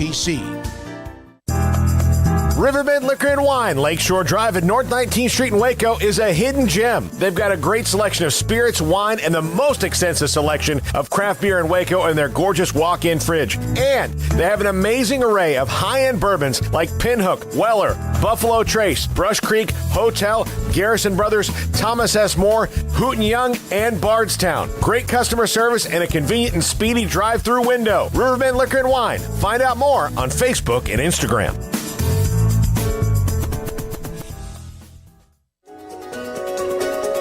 Waco's newest gym, Halo Athletic Center, 5725 Bagby Avenue, right behind Region 12 and across the highway from the Central Texas Marketplace, where motivation, inspiration, and hard work are the driven force. State-of-the-art equipment, indoor and outdoor track, locker room, showers, after daylight yoga, bar classes, bod pod body composition analysis, and registered dietitians, massage therapists, and estheticians, all under one roof where we rise above. Come join the Halo Athletic Center and be part of the change. Your change.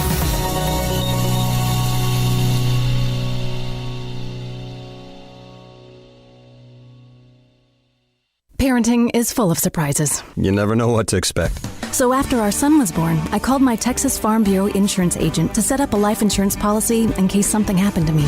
Sawyer is now 2. And we'll soon have a sister. There's no one else I would trust with protecting my family. Stop by and see our agents at one of our 3 McLennan County locations.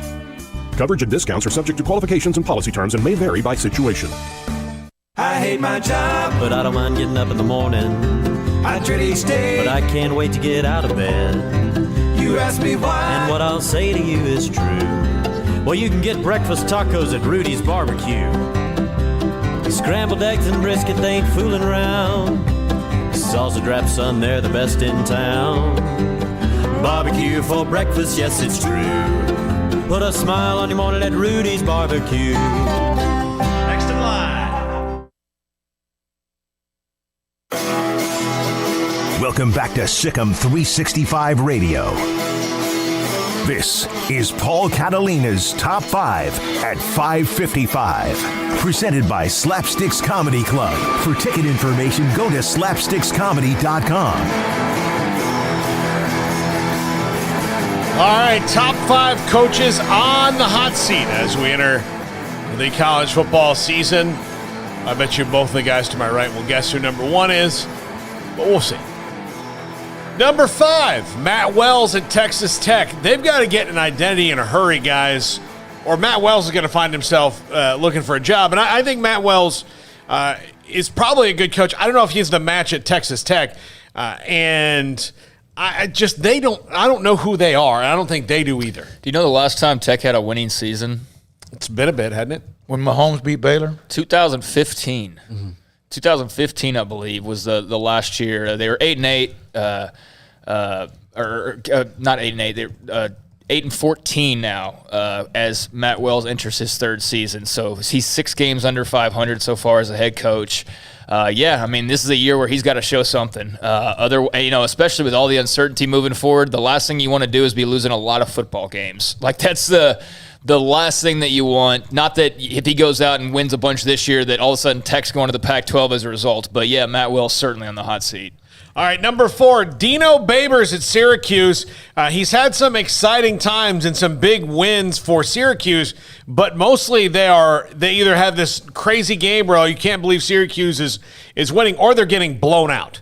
And he needs to be more consistent at Syracuse this year, or he's going to be out of a job. Yeah, I think one of the most surprising things with Babers is just the bad quarterback play. He's a Browns offense guy. You expect him to be flying up and down the field, have great quarterback after great quarterback, and that really hadn't been the case. He's struggled mightily. He's been there a long time now. I mean, this is he's been there 5 years, I think, at this point. So yeah, I mean, Seems like more than that. Yeah, but I don't know the number. It's somewhere around like 5 or 6. I think this might be year 6 for him. But I mean, either way, that's more than enough time to have shown something. So yeah, certainly on the hot seat and well under 500 so far. All right, and I sometimes forget about Syracuse, and they talk about tradition in football. And then they had yes. Donovan McNabb. They had a pretty good run, but I do. They just kind of seem like they're just there. Yeah.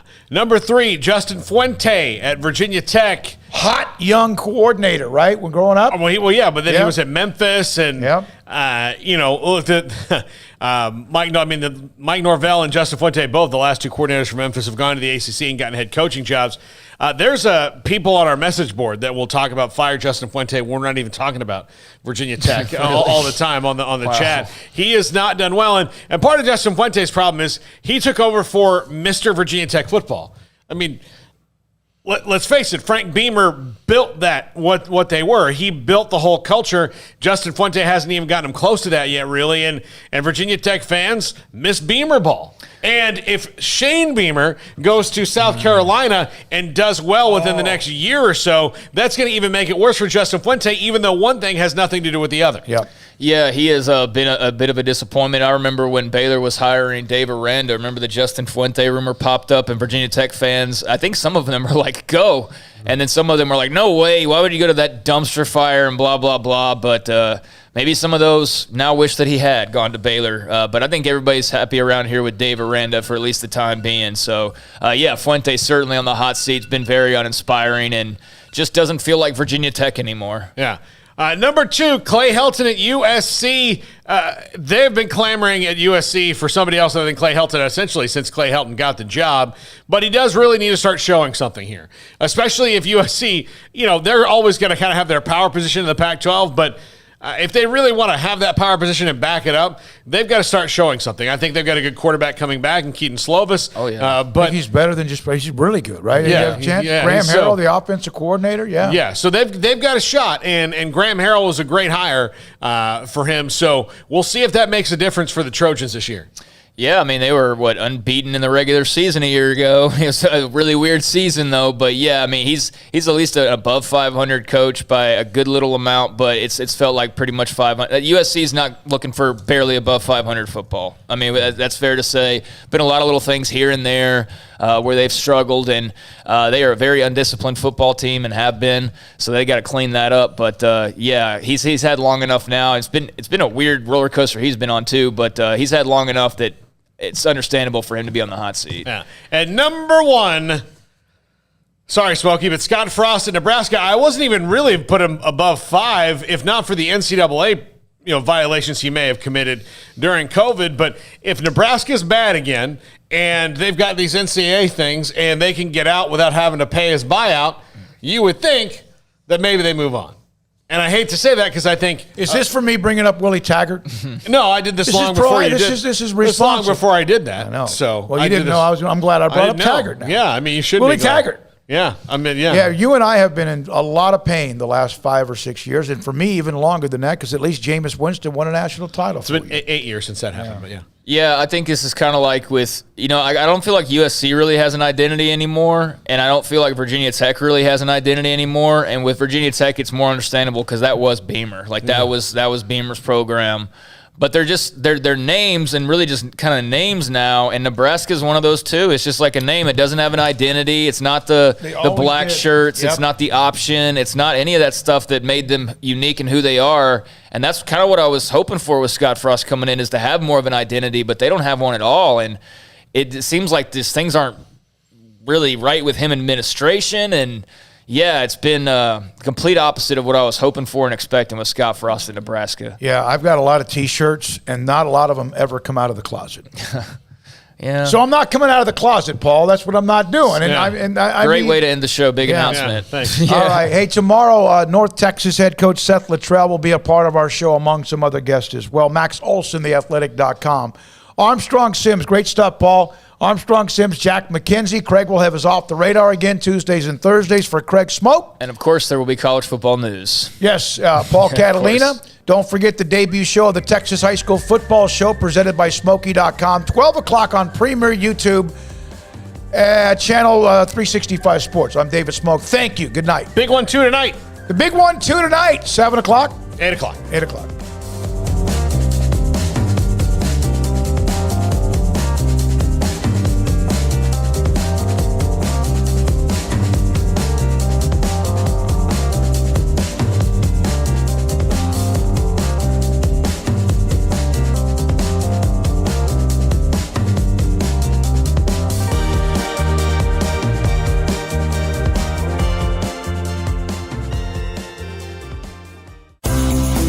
Ideal MRI is a small family business right here in Central Texas.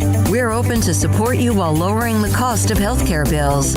When you need an MRI, ask your doctor for an Ideal MRI. Visit us at idealmri.com or call us at 833-IDEAL-MRI. Stepping into the boots of a U.S. Army officer can add confidence and leadership skills to your son or daughter's career path. See all the things they can achieve in our boots at GoArmy.com. U.S. Army Waco Recruiting Company, 254-598-8131 or 254-776-1543. After my first car accident, I feared the biggest damage would be to my wallet. I expected a mountain of bills and a long, drawn-out process. But my Texas Farm Bureau insurance agent was there when I needed her and helped me get back on my feet and in my car in no time. Instead of a hassle, I got reassurance and a quick recovery. Stop by and see our agents at one of our 3 McLennan County locations. Coverage and discounts are subject to qualifications and policy terms and may vary by situation.